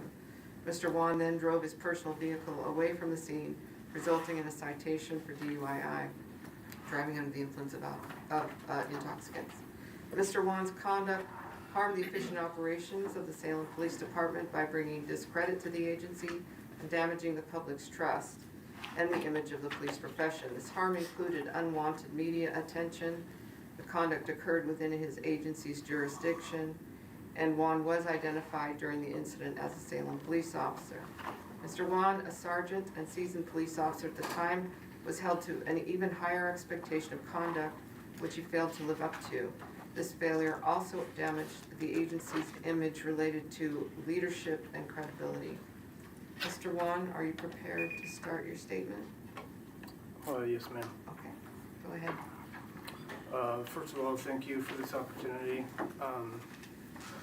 I've never made excuses for mistakes that I've made in my life, and I won't make any excuses now. I do believe some of the information that was gathered throughout the course of the investigation is conflicting. I spoke with an Oregon State Police trooper during this investigation, and I was 100% honest with that individual. I didn't omit any information, and I didn't lie about anything. I was completely transparent and honest during this investigation. As far as some of the facts that were stated, I know that there's conflicting information about whether or not I was driving the golf cart, and I was not. And I told the Oregon State Police trooper that at the time. I did assist Miss Cadillo in getting back into the golf cart, and then she went back to the residence, at which time I had spoken with some family members as I was leaving, and they advised me that they were going to take her to the doctor. I admitted to the Oregon State Police trooper at the time of the investigation that I did not realize the extent of her injuries. That was something that I didn't realize at the time of the incident. I also had no knowledge that law enforcement or that there was any type of investigation when I left the scene. I later learned that police had responded to the location, at which time I reached out to Oregon State Police to speak with the investigating trooper at that time. Again, I was completely honest with him about the events that occurred that evening, and while in hindsight, like evaluating this over the last 2 years, I realize and I understand that my actions of leaving were incorrect. I understand that the fact that it was known that I was a police officer and I left the location brought shame and discredit to not only my department but the profession, and for that I am sorry. Obviously there's nothing I can do to go back in time, but I have reflected on that for quite some time and do have regrets about that decision to leave. I did not leave because I thought I was in trouble for anything. I simply left the location, and that was not the correct thing to do. So for that, I'm very sorry. I'm sorry again for the discredit that I brought to my agency. I've worked at that agency for almost 19 years at the time and really enjoyed my time there and enjoyed being a police officer. And I realized that because of those actions, it brought discredit to the agency and to the profession, and for that, I'm sorry. So, thank you. Thank you. We're going to look for a consensus from the committee to adopt the record or return it to the staff if additional information is needed. If there is additional information needed, we can discuss that now, or if the record is complete, we can get a consensus now. Oh, I'm not voting. Okay, it looks like we have a consensus to adopt the record. Any objections? Hearing none, we'll now open the case to discuss aggravating and mitigating factors. Remember to state your name and identify if your point is aggravating or mitigating. Livingston for the record. My first point is aggravating. I really struggle with the leaving the scene regardless of the fact that family members are there, or even taking away the fact on if he was driving or not driving. That doesn't even, just the fact that he's was involved in the incident where someone was injured, and then it just seemed, it seems unreasonable to me that he wouldn't have a self-preservation reason for leaving the scene, that a normal police officer, whether on duty or off duty, would have stayed to ensure that the person got medical attention and that everything was okay, even if he wasn't driving and just a passenger in the vehicle when she fell out. It feels unreasonable to me that he would, it just doesn't make sense to me that he left the scene. I think to address for the record, aggravating also is the same thing just brought up there, that the sound comes across as self-preservation, leaving the scene, and the haste that he did, and then clearly the decision to operate his truck when, based on everything that was presented from drinking that night, that he was impaired to do so. So he's making a couple of really bad choices. And again, someone of his tenure should clearly know better. Well, Robert, for the record, I totally support what Major Lewis and whatever. In fact, there's a lot of information for interviews and body cam focusing on whether he was driving or not, which I think is immaterial. As these two have brought up, I think just being a participant in this, with someone who fell out and was injured, he may not have known the degree of injury, okay, but nevertheless, he left the scene of an accident. And that's the part I have that I'm struggling with. There was some confusion over the amount of alcohol consumed at the, I think it's Alibi bar or something like that.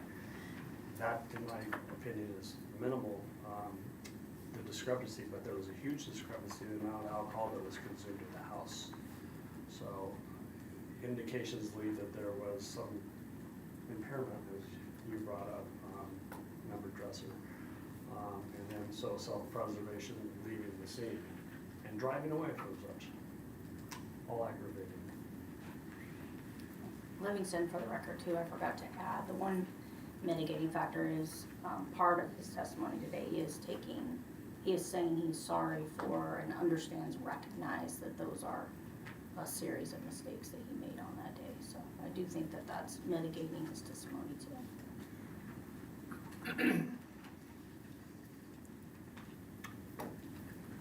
Further discussion, aggravating or mitigating online, anyone?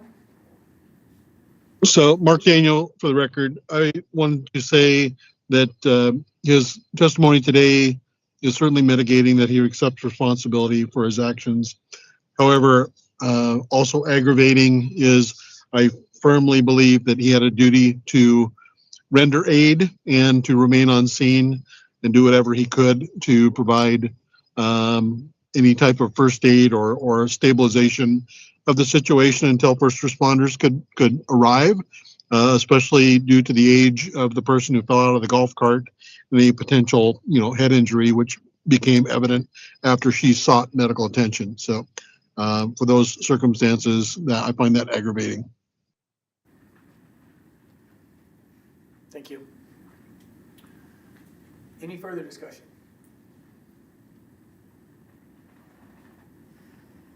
Okay, Jennifer, when you get caught up, you can recap. Thank you.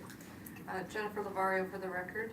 The committee identified mitigating factors in the verbal mitigation that Mr. Wan provided today, where he did say he was sorry for the series of mistakes he made that day. And he did take some accountability in his verbal statement for his actions. Aggravating, leaving the scene regardless of whether he's driving or not, regardless of whether the family members said what they said, it still was an unreasonable behavior to leave that scene. There was, the members believed there was self-preservation involved in these actions. That's what came across from the totality of the actions that evening. The fact that he operated his truck, even with the information that conflicted about how much alcohol was consumed, was still an aggravating factor. There was a lot of focus in the interviews on whether he was driving or not, which for this particular case isn't as important as the fact that Mr. Wan left the scene because he had a duty to render aid and remain at the scene until the first responders could arrive, especially when there was a potential head injury involved. looking for a consensus that Jennifer has covered the aggravating and mitigating factors identified.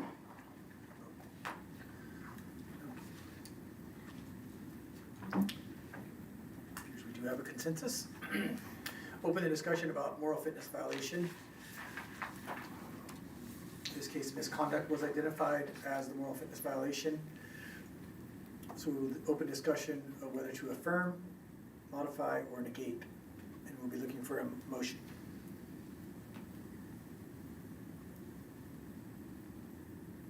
Patty Lofgren, for the record, I vote to affirm. Livingston, I second. All right, we are voting on a motion to affirm the moral fitness violations as presented. Vice Chair Cotting? Aye. Committee Member Sarek? Aye. Committee Member Daniel? Aye. Committee Member Jovic? Aye. Committee Member Dresser? Aye. Committee Member Livingston? Aye. Committee Member Lofgren? Aye. And Committee Member Wood? Aye. Motion passed. We will now be looking for a motion to take action or take no action. If you make a recommendation or a motion to take no action, please include why no action is recommended. Just to reminder, 3 to 10 years is the, oh, that's next. Got ahead of myself. And when does that start? I'll discuss that in the next one. We have to take action or no action. Sorry. We're just voting to take action For or the no record, action. I made a motion that we take action. I got ahead of myself, sorry. Cotting will second. Voting on a motion to take action. Vice Chair Cotting? Aye. Committee Member Sarek? Aye. Committee Member Daniel? Aye. Member Jovic? Aye. Committee Member Dresser? Aye. Committee Member Livingston? Aye. Committee Member Lofgren? And Committee Member Wood? Aye. Motion passed. Okay, now we'll call for a motion and discussion regarding the amount of the ineligibility period. In this case, misconduct is 3 to 10 years, effective April 9th, 2024.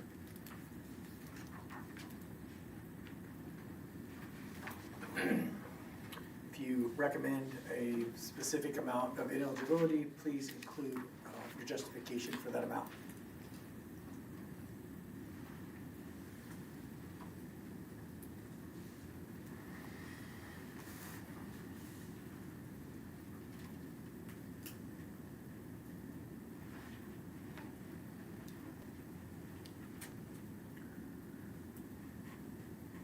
We'll be looking for some discussion and a motion on the length of time, 3 to 10 years. Cotting, for the record, I'll start it off with considering the mitigation provided and the discussion surrounding this. I'm closer to the 3 to 5 year on this than the upper end, and looking for further discussion. Mark Daniel, for the record, I am basing my recommendation and I guess motion on totality of the record as, you know, the mitigating circumstances certainly of today, but the totality of the circumstances of the event that night and afterwards. I would move for a 5-year suspension. Kevin Dresser, for the record, I would second that. All right, we are voting on a 5-year ineligibility period. Vice Chair Cotting? Aye. Committee Member Sarek? Aye. Committee Member Daniel? Aye. Member Jovic? Aye. Committee Member Dresser? Aye. Committee Member Livingston? Aye. Committee Member Lofgren? And Committee Member Wood? Aye. Motion passed. Okay, Mr. One, that concludes our hearing. Thank you. Thank you for your time. I understand I was able to remain. I believe my next client is. Sure. Is everyone okay just to go right into the next one, or you need a break? We're doing it. Jordan Williams.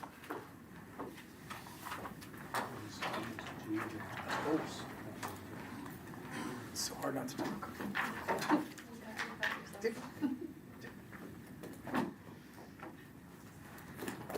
Twice. I'm just done.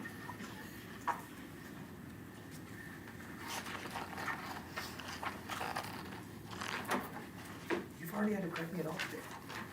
You're doing great. Only my 40th time, I'm finally getting it. On point. This one's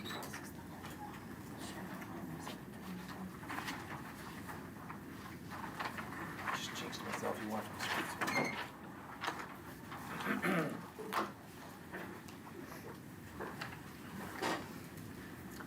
Good morning. My name is Scotty Downey. I'm the chair of the Police Policy Committee.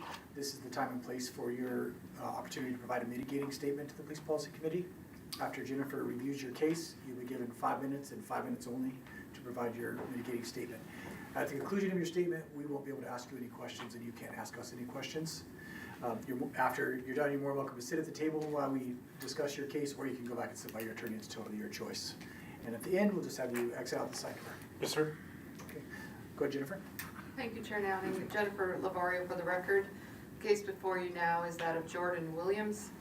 The department opened a professional standards review after receipt of an F-28 criminal history reporting form from Jordan Williams stating he had been criminally cited for purchasing an out-of-state license, 2 counts, in Ada County, Idaho on September 27th of 2023. On February 5 of 2024, the department received an F4S personnel action separation form from the Ontario Police Department. Mr. William,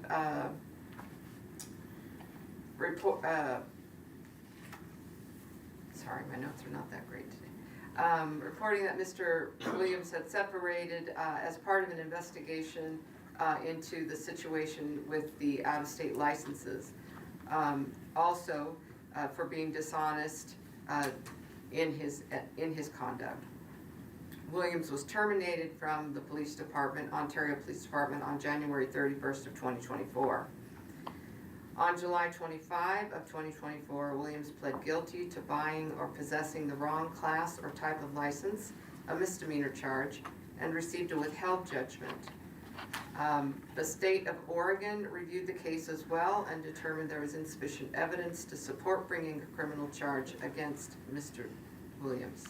The department's review determined Mr. Williams did violate the board's moral fitness standards as follows. Dishonesty. Mr. Williams was intentionally dishonest with a reckless disregard for the truth when he purchased 2 resident licenses and tags in both Oregon and Idaho and provided a reason that did not support his actions. Williams justified his actions by saying he took advice from someone he shouldn't have and that he, quote, didn't think and just went into the application and hit purchase. For misconduct, Williams engaged in misconduct when he violated criminal law in Idaho and received a criminal disposition by pleading guilty to buying or possessing the wrong class or type of license. Mr. Williams, are you ready to start? Yes, ma'am. Okay, go ahead. Ladies and gentlemen of the board, thank you for your time. I first would like to address the fact that I'm going to be reading for the bulk of my statement. I don't want me reading to take away from the genuine statement that I'm about to give. I prepared a typed statement due to the fact that I'm incredibly nervous. This is an intense moment in my law enforcement career, and I have a tendency to ramble when I get nervous. But this statement was prepared by me and it's from my heart. I screwed up. I made a huge mistake. I'm ashamed of what happened, and I have no one else to blame but myself. And while I never had any malicious intent or ill will toward anyone or anything, at the end of the day I should have known better, and I've accepted the consequences for my actions. I spent 6 years telling people when they would ask me questions about fish and game laws, explaining my understanding of the law, followed by advising them to talk to Fish and Game or an attorney to get a definite answer, and I failed to follow my own advice. As a lifelong hunter, and especially as a law enforcement officer, I know the importance of doing my due diligence when it comes into making sure I'm abiding by all laws, and I failed to do that. I was in an exciting new phase in my life with a big move to a new state and engagement, and took advice from someone that was not a Fish and Game officer or an attorney. I then made a stupid joke while getting to know new officers at a new department that anyone who truly knows me would not have taken seriously. I want to apologize not only to the Ontario Police Department, but the Pendleton Police Department, Umatilla Tribal Police Department as well, as my actions not only damages the public image of law enforcement as a whole, but with working for those departments, it potentially damages their images as well. I have moved back to Eastern Oregon, and I hope the board can find it in their hearts to allow me to keep my certifications and continue the career that I love. I can guarantee that this is an isolated event that will never happen again. Thank you. We're looking for a consensus from the committee to adopt the record or return it to, return the case to staff for additional information. I'll ask first, does anyone think they need additional information? You identified anything additional we would need? Hearing nothing, I'm looking for a consensus to adopt the record. We do have a consensus. Any objections? Hearing none, we'll open the discussion for aggravating and mitigating factors. Remember to state your name and identify if your point is aggravating or mitigating. Rob Wood for the record. I'm going to start with aggravating. I have a real problem with the statement that I've established residency in another state by having my mail sent to my girlfriend's house, when my knowledge of establishing residency requires a physical presence in that state. It's like a driver's license, you know, once you move to another state, you get the driver's license within a certain amount of time, and then you surrender your revenue. So aggravating, I think there was knowledge. We were getting a in-state resident hunting license in the effort to save a lot of money. The difference I think that came out in a lot of the audio was that it was difference between like $36 and $1,200 or something. And then I'm going to flip over here and say it's a mitigating thing. The state of Oregon didn't press charges, and I think it's because he never acted on these 2 hunting licenses. So he got them, but I can't find any evidence that he acted on the hunting license. So I'm going to present that as mitigating. Also as mitigating his presence today and acknowledging he's made a mistake. I'll second those comments from Member Wood and just double down on his testimony today that it complete ownership of the situation and the fact that it was a mistake and the severity of mistakes that we've heard today. This is mitigating. Kevin Dresser for the record. Mitigating, I don't have an exact count, but most letters of recommendation or support that I think I've seen in many of our cases. So that says a lot in addition to his statement today also.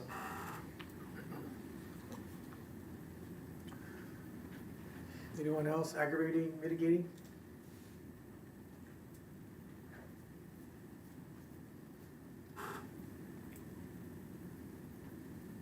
Hearing none. Jennifer, you want to recap? Thank you. Chair Nowning, Jennifer Lavario for the record.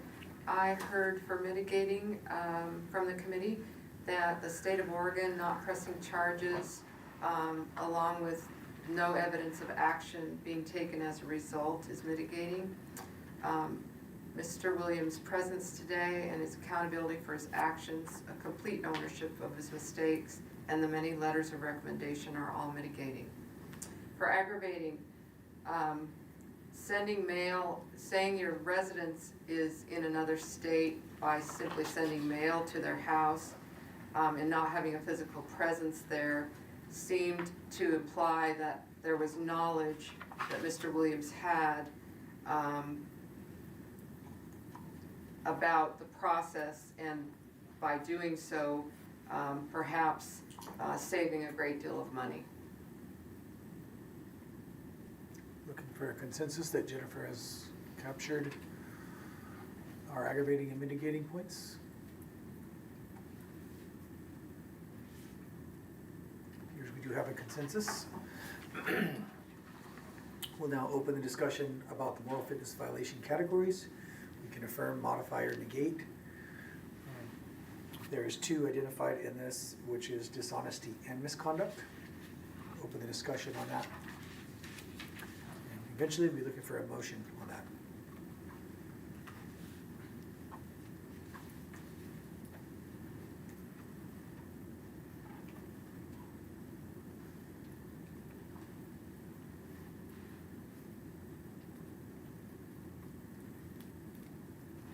Livingston for the record. Just under the dishonesty piece of it, and then thinking about the case in its totality and everything that was kind of brought up, I struggle a little bit with how harsh the verbiage is on the reckless disregard for the truth. Intentionally dishonest with a reckless disregard to the truth.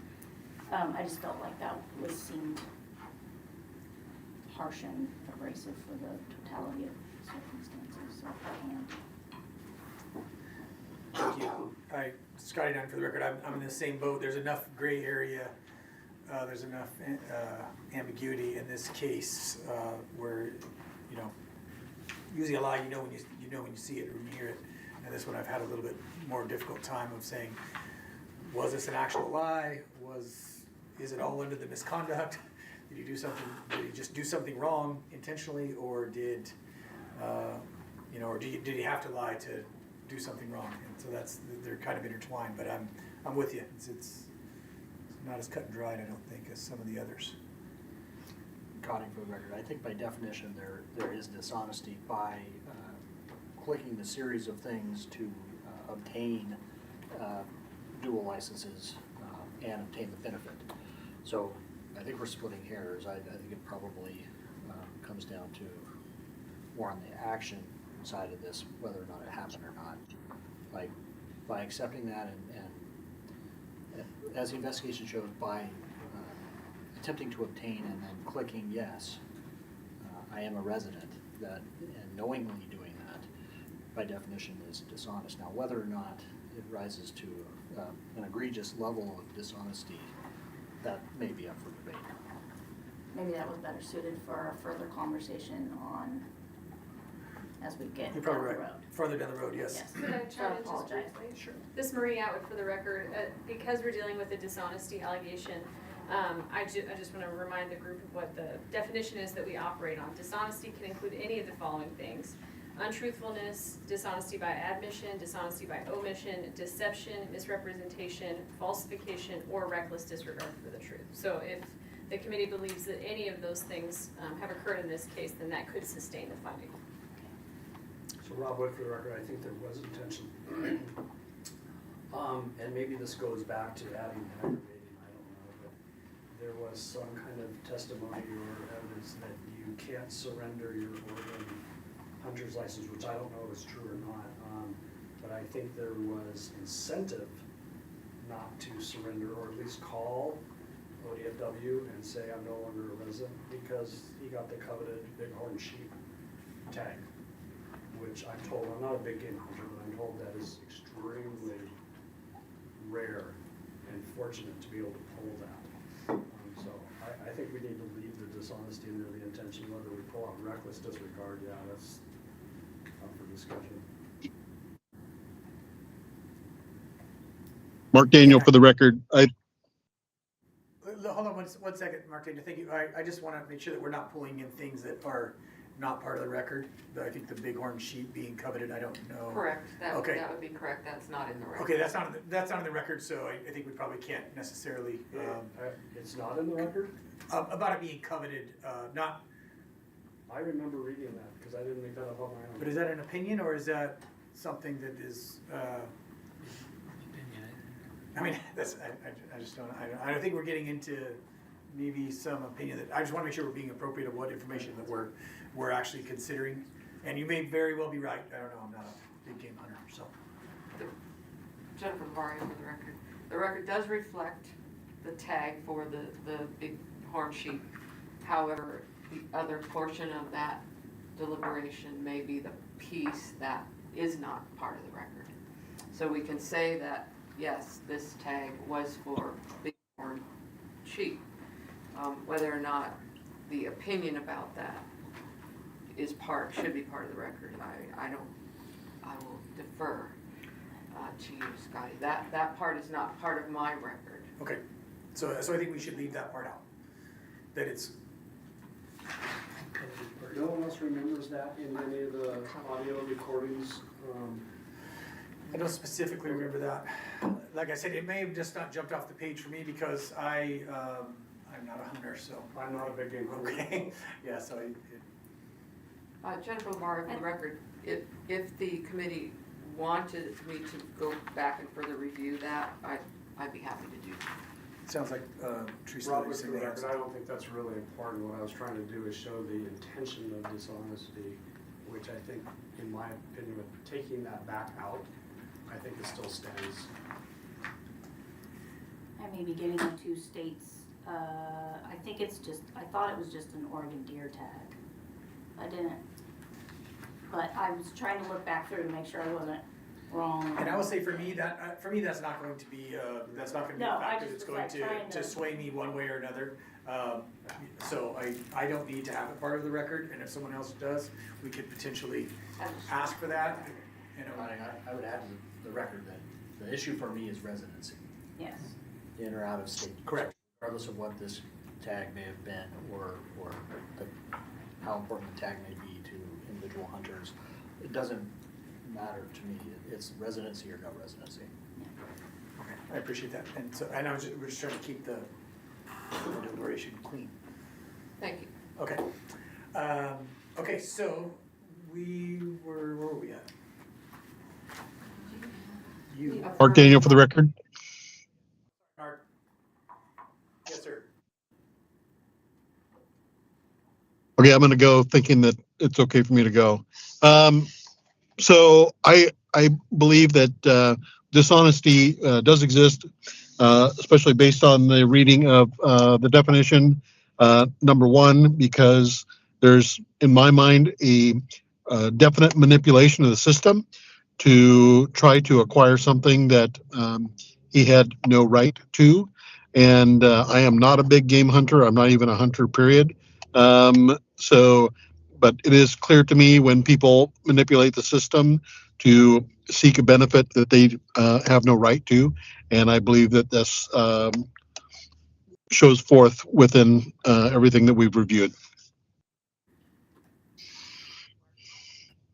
Our discussion, we affirm the dishonesty. Second that. All right, we are voting on a motion to affirm the moral fitness violations as presented. Chair Nowdy? Aye. Vice Chair Cotting? Aye. Committee Member Sarek? Aye. Committee Member Daniel? Aye. Member Jovic? Aye. Committee Member Dresser? Aye. Committee Member Livingston? Aye. Committee Member Lofgren? Aye. And Committee Member Wood? Aye. Motion passed. We're looking for a motion to take action or no action. If you recommend no action, include why no action is recommended. Looking for discussion and a motion.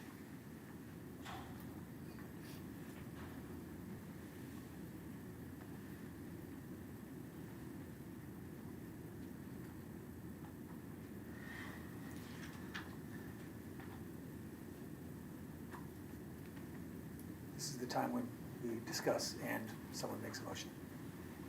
Livingston for the record. Thank you. I say we take action. Robert, for the record. One second.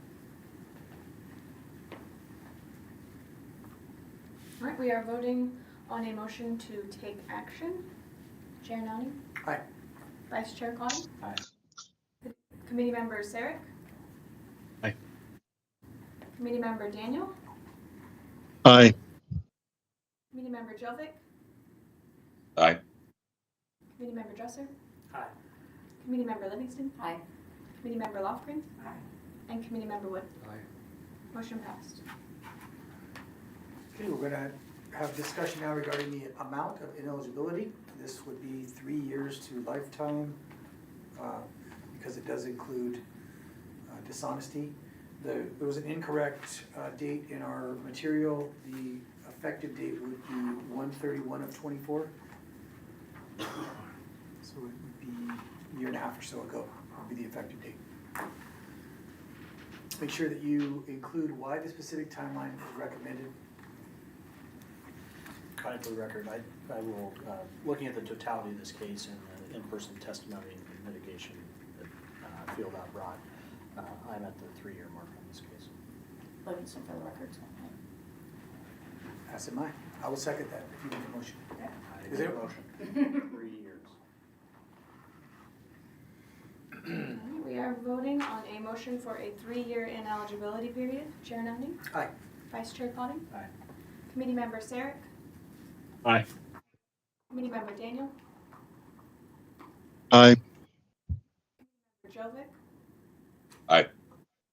Committee Member Dresser? Aye. Committee Member Livingston? Aye.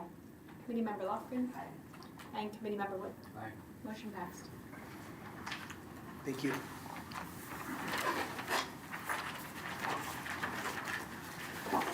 Okay. We are moving on to proposed rule change, or whichever you want to do. You can.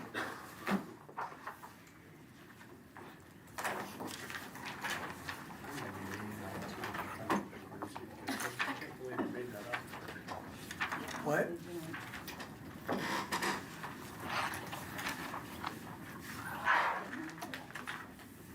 He's gonna prove us wrong. 100%. It didn't matter to me, so. Okay, ready? I'm ready, thank you. All right, Jennifer Howell for the record, thank you. Chair Nowning, members of the committee. This is an administrative rule change for Oregon Administrative Rule 259-006-0010. This rule was adopted in 2020 to establish the Applicant Review Committee.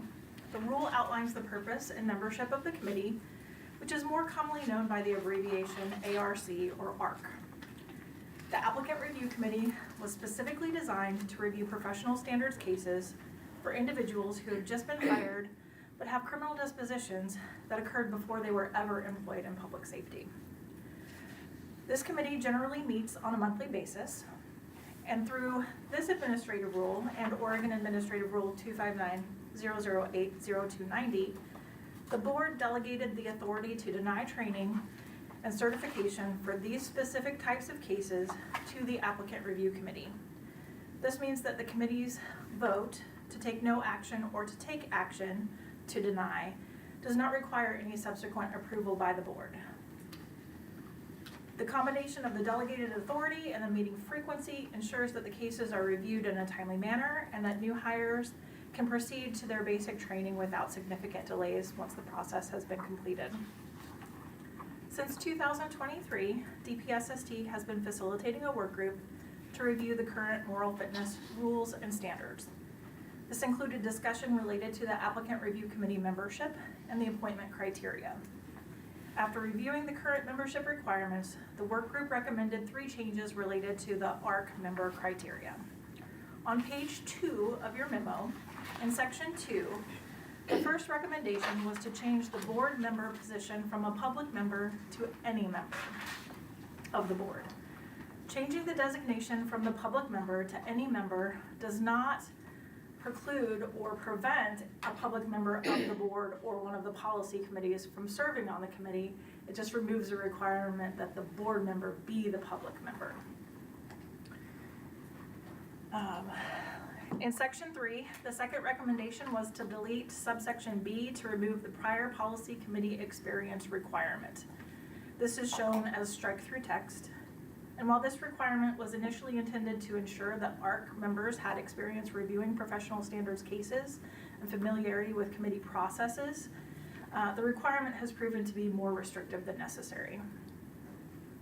Also in section 3, the third recommendation was to delete subsection E to remove the language regarding the option to vacate a policy committee member position. At the time the committee was established and the rules were adopted, this was included with the intention to recognize that members may find it challenging or overburdensome to serve on both committees at the same time, but no one has exercised this option and it has been determined to just be confusing and unnecessary. You will also see revisions in section 3A and the renumbered B. These include amendments to help clarify the nomination and appointment process to support implementation of the recommended changes. Process-wise, DPSST shared these rule changes with the applicant review committee and the moral fitness work group back in November and December of 2024. And they supported moving forward with those changes.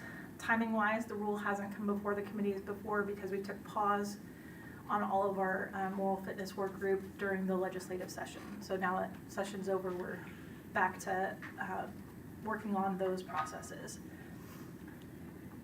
We presented these rules to the Telecommunications Policy Committee earlier this month. They noted that changing the requirement that the board representative be a public member could result in a period when there are no public members on the ARC, and that's a possibility. When the rule was presented to the Corrections Policy Committee, I added to that recognition that, as written, the change would also allow for any board member to become an ARC member. So the board includes both public members, criminal justice representatives, fire representatives, and private security representatives. But the ARC only reviews criminal justice professional standards cases. CPC did not have any concerns related to public members or board members, but CPC did recommend adding some clarifying language related to the term expirations. Under the current interpretation of the rules, and the bylaws, appointed ARC members can complete their ARC term, even if their term on the board or the policy committee expires before their ARC term expires. So if you expired in October of this year, but you were serving on the ARC, and that year wouldn't end until May of next year, you would still be able to continue on the ARC committee. So to address the CPC recommendation, DPSST would add 2 statements to section 3. Those statements would be along the lines of, first, to be eligible for nomination to the applicant review committee, the nominee must be a current member on the board or the policy committee making the nomination. The second statement that would be, if an appointed member's term on the board or a policy committee expires before their term on the applicant review committee, the member may continue to serve the full duration of their current term on the applicant review committee. Today, the Police Policy Committee's action items are shown on page 3 of the memo. The first action item asks for consensus on the accuracy of the fiscal impact statements to the rule change.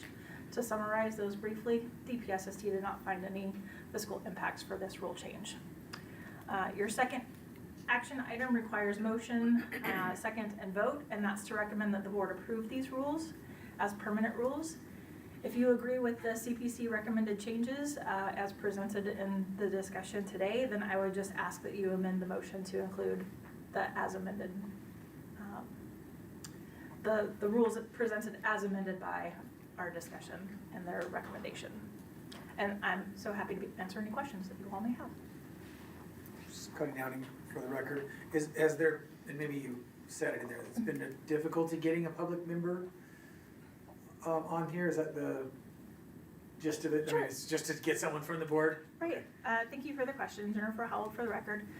So that is, it's in part to recognize that when it was established, there was only one public member on the board at that time. So since then, it's been expanded to 3 public members. So when the applicant review committee was established, they really wanted to make that connection to the board, since the board is delegating authority. And they wanted to follow the same processes that were in place for the board and the policy committees to ensure a public member. Now what we've found in practice all of these years is that there are frequently public members from the policy committees who are volunteering and being nominated and appointed to the policy committee, to the applicant review committee. So it seems to be a natural process that we don't necessarily have to elevate the public member position from the board, and then we would be opening it up to any member to serve. The other part of that challenge to having the public member available to serve from the board to the applicant review committee is it's not really part of the recruitment for the public member on the board. So it's almost as inviting to them to the table and then saying, oh, and by the way, we need you to do all of these other things. So it was in the recommendation to remove the public member as the board is to help reflect that as well. Okay, thank you. The I appreciate additional that. responsibility. Thank you. Any other questions or concerns before we? So we're looking for a consensus to affirm, just on the fiscal impact statement? Looks like we have a consensus. Any objections?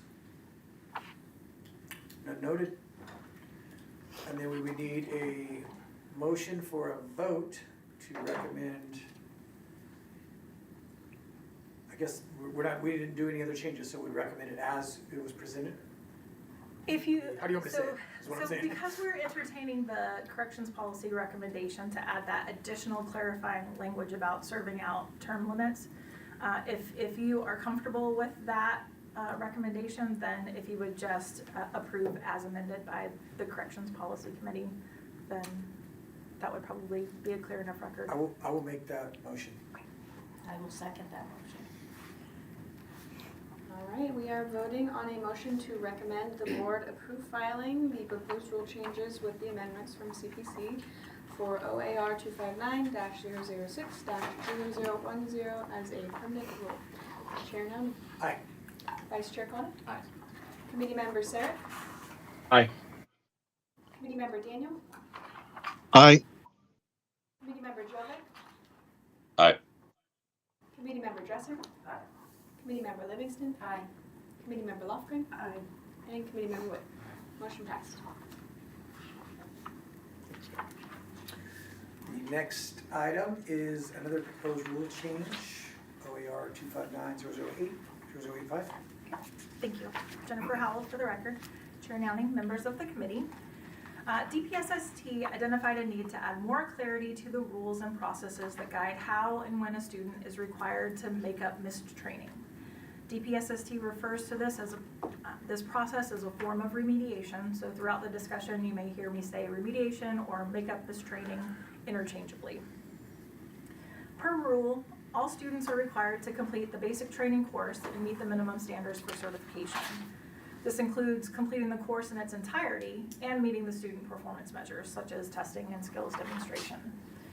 However, it's important to recognize that there are circumstances that result in student absences that can range from things like court appearances to illnesses to injuries. There are also circumstances when DPSST has to make a change to the schedule, and that schedule adjustment creates a missed training that has to be made up as well.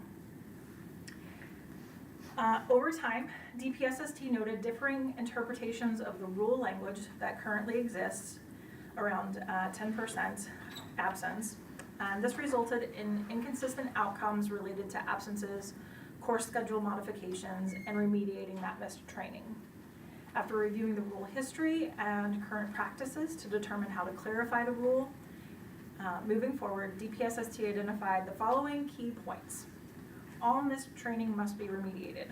This includes absences and training schedule modifications that result in missed training. Some remediation can be completed in less time than the original course schedule, particularly when it's delivered in a one-on-one situation. So it may take 3 hours to deliver one-on-one, where it takes 4 or 5 hours to deliver to a classroom of 20 to 40. So, and there are still topics and skills that will require an hour-for-hour makeup, and the DPSST staff would be able to coordinate that with the students. The essential requirement is that the public safety officer receives the full breadth of training content included in the board-approved course. Staff do not have discretion on determining whether or not missed instruction requires remediation. It must all be completed. The rule changes are shown on page 2 and 3 of the memo, and as you can see, there's a fairly extensive expansion of what currently exists in the rule.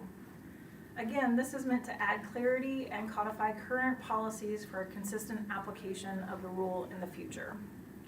I want to note that sections 20 and the subsections 20A and 20B apply to all students, meaning the DPSST Academy students and the DOC Basic Corrections students. But when you get to that 20 subsection C, we're adding the processes that apply to DPSST Academy students.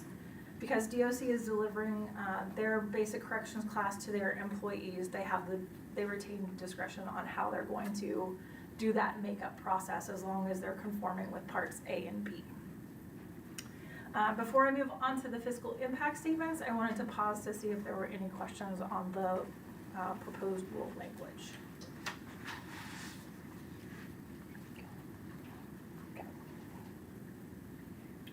The fiscal impact for these rule changes is indeterminate. There's always been a fiscal impact to DPSST and to the employing agency when there's a need to make up missed training. The processes that are codified in this rule are not expected to have an effect on those costs that are associated with making up missed training, but the clarifications to the rule may result in more frequent makeup training as they're implemented at the beginning, and then it will just be a standard process. The fiscal impacts identified several factors, and to summarize, those would include things like staff time to coordinate and deliver makeup training, whether training can be made up while at the academy, or whether a student has to make that training up after academy officially ends and they either have to come back to the academy or DPSST will go out to their geographic location. And DPSST did recently implement a policy that would allow that makeup training to occur at a home agency or as nearby as possible.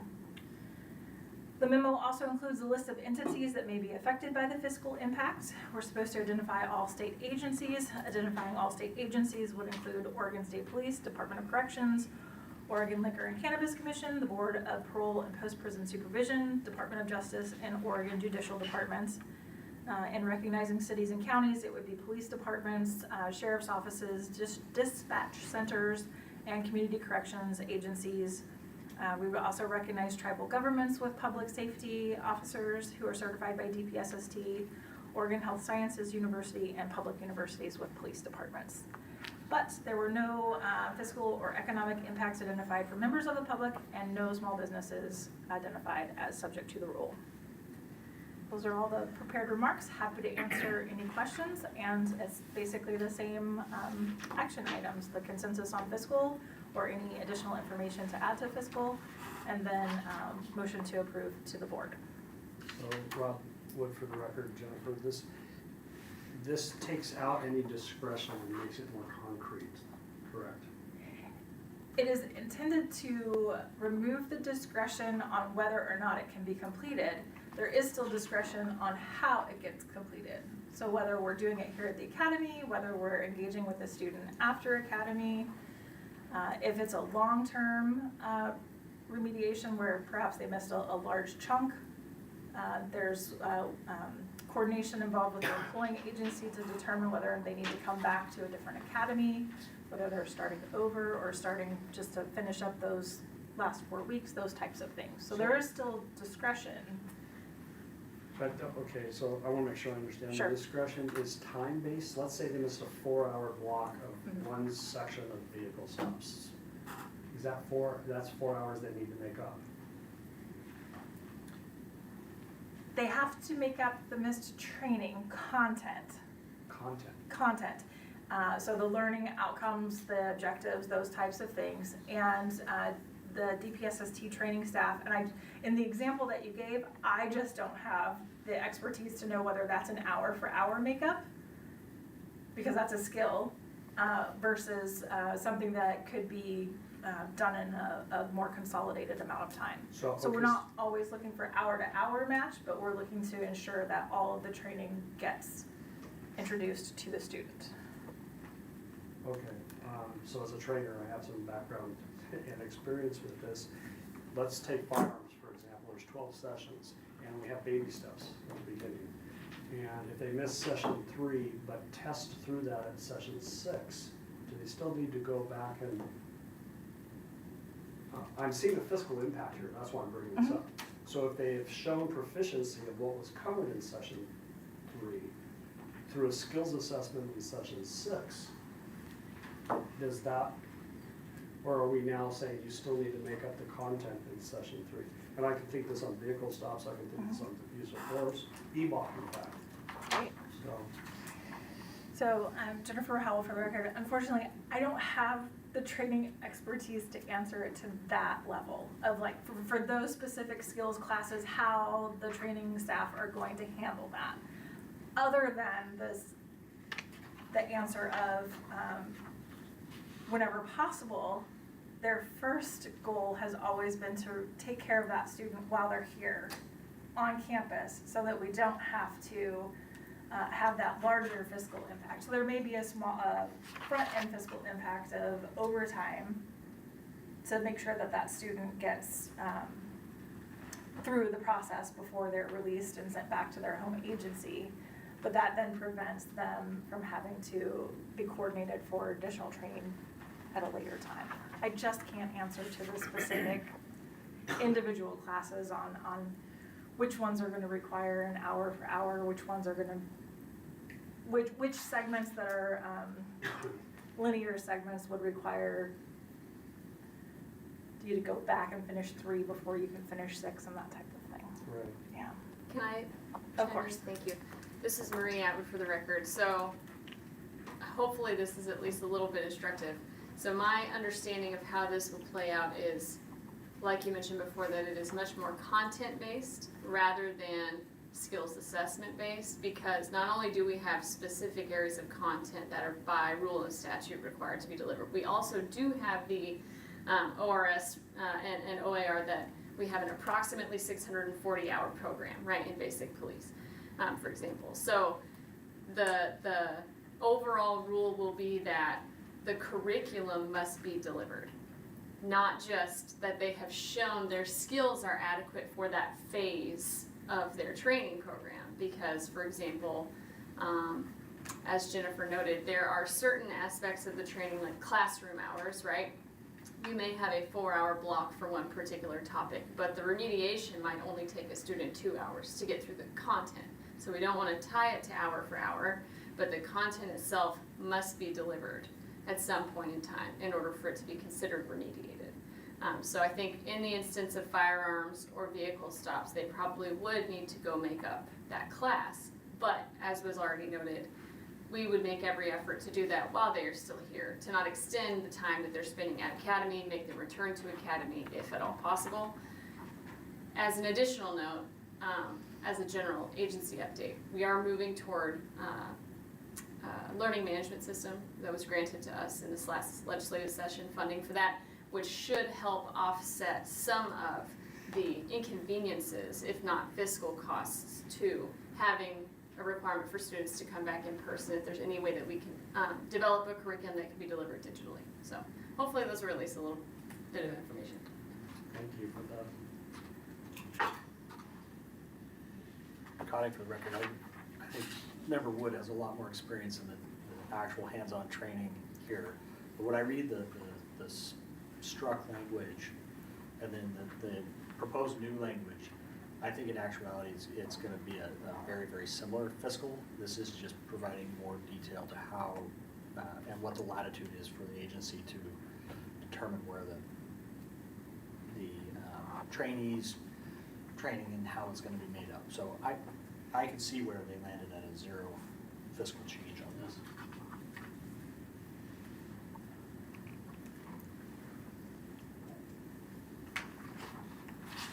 Any more discussion? So we're looking for first a consensus just on to amend or affirm the fiscal impact statements prepared. Affirm, no one made any amendments. Looks like we do have a consensus. Now we're looking for a vote. How do you say it? I recommend approval of permanent rules to the board. I will make that motion. Connie will second. All right, we are voting on a motion to recommend the board approve filing the proposed rule changes to OAR 259-008-0085, section 20 as a permanent rule. Chair Nelly? Aye. Vice Chair Connie? Aye. Committee Member Sarah? Aye. Committee Member Daniel? Aye. Committee Member Jovic, Aye. Committee Member Dresser, Aye. Committee Member Livingston, Aye. Committee Member Lofgren, and Committee Member Wood. Motion passed. Next item is applicant review committee nomination. I think there's only a few folks who are qualified, and prior to the meeting, I think Kevin Dresser had expressed interest in continuing. Once his term was up, he could do another term. So if, we could certainly have a discussion, if someone else has a burning desire to be on the applicant review committee. If not, I would very gladly nominate Kevin Dresser for that position.